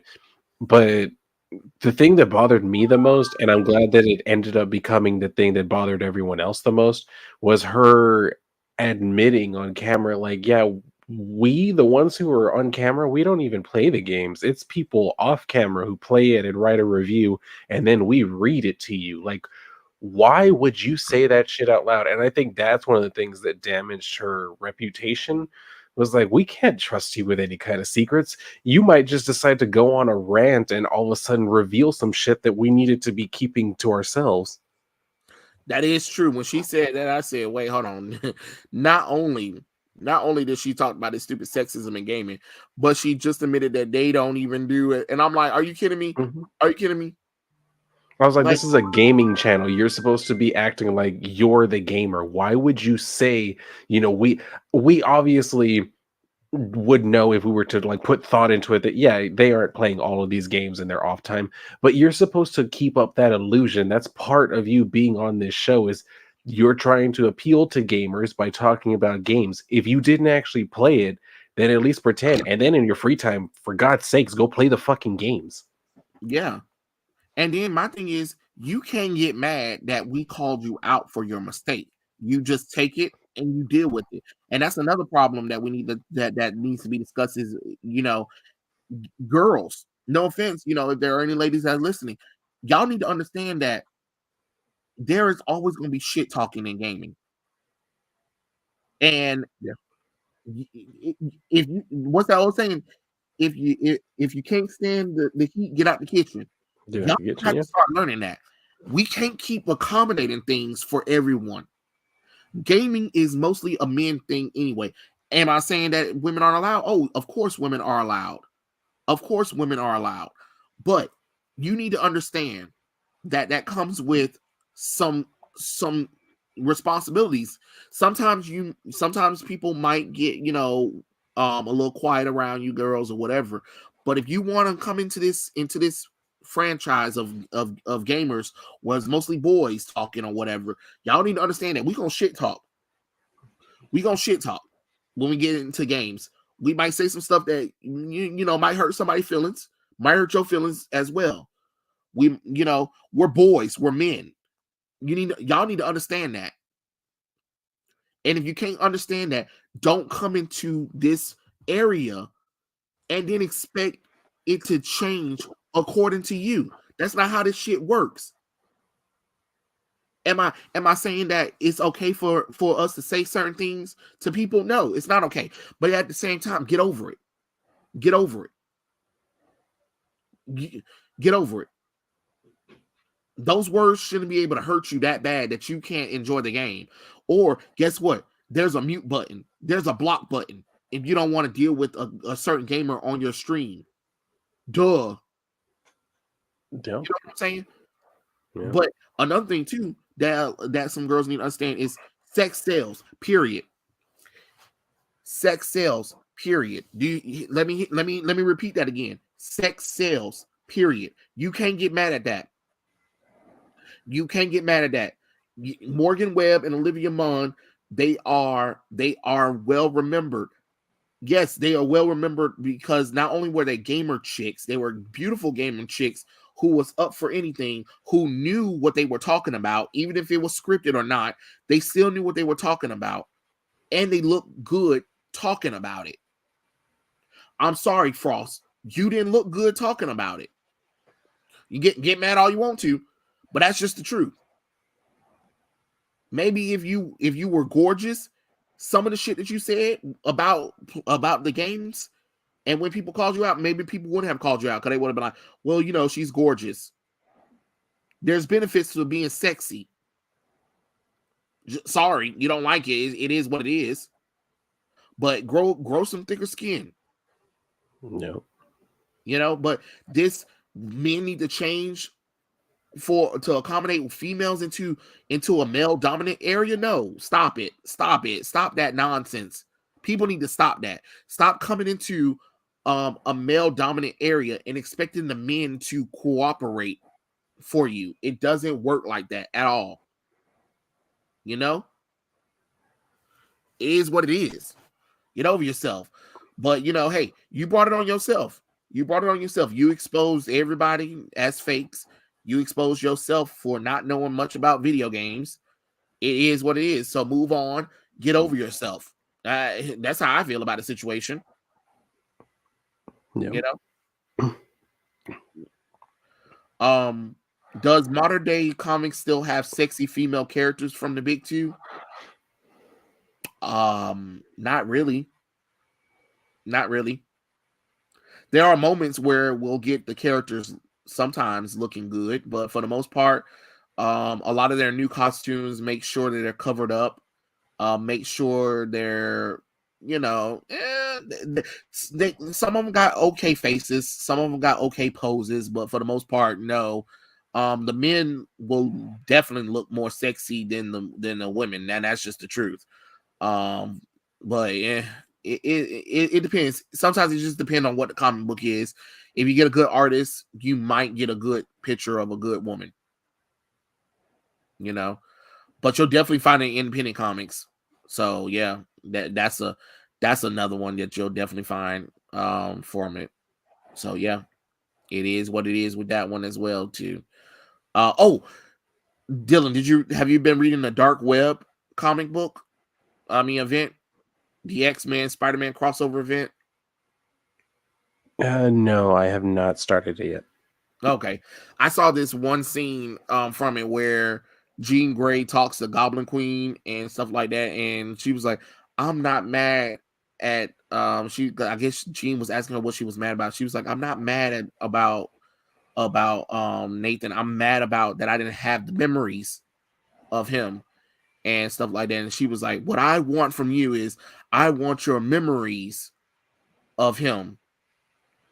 And I guess that was her issue with Jean, is that Jean got to experience raising Nathan while Madeline didn't get a chance to experience raising Nathan.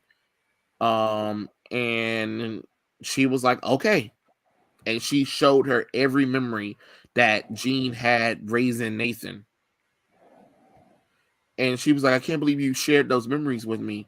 She was like, just because I shared them with you and let you have those memories doesn't mean that they take away from my memories of Nathan,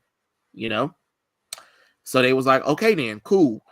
And then she was like, well, now that everything's good, let's stop whatever this force is. I don't know what the force is. I didn't pay much attention. And then she was like, all right, you do the honors, Madeline. And she was like, you're sure?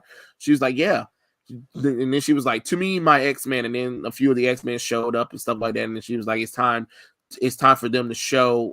Madeline was like, it's time for them to see what the Queen of Limbo can really do or whatever. And that was it. And I was just like, if you mean tell me you was mad at Jean Grey because Jean was able to raise Nathaniel and she was able to have memories of Nathaniel and you didn't. So you started all of this over memories. Interesting. But does that sound like a good conflict for the reason why Madeline attacked the X-Men? No. I don't know. I have not kept up with the X-Men lately. I can't with those books. No, I mean, I understand. I'm just saying, like this is your reasoning for attacking Krakoa is because you're upset that you didn't have the memories of raising your son, and Jean did. Like, okay, Sure. I don't know.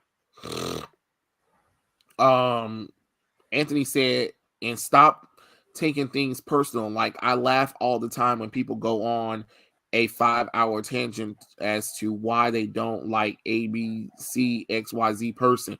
5 hours later, they statement still doesn't explain everything that's happening. Like, y'all wrote all of that for what exactly? Just to get attention? You know they got to do it to get the pity points. You know they do it to get the pity points. Oh, that reminds me, Dylan. Did you hear about the the whole thing with Crowder and Daily Wire? Yeah, I saw that there was something going on with that. Yeah, I was just like, wow, I wouldn't have thought that something like this could happen, but all right, you guys will figure it out. I don't know much information to really comment on it, so I can't really say, but you know, it looked like contracts torn apart or whatever. So we'll see. Yeah. Yeah. But I think that was probably everything that we had to say about all the topics today. Did you have anything you wanted to say, Dylan, before we sign off? No, I got nothing. All right, cool, guys. Let me read what Dominic said right quick. Madeline Pryor didn't deserve the fate she had ultimately gotten after Jean was brought back and Cyclops left her Nathan for Jean. Yeah, I don't know what Chris Claremont was thinking when he wrote that storyline, but it is what it is. But yeah, thanks for joining us on our stream. We'll catch you guys next week. Same bat time, same bat place. I thank you everyone for joining us, and we'll catch you guys later. Peace out, everyone. Later, everybody.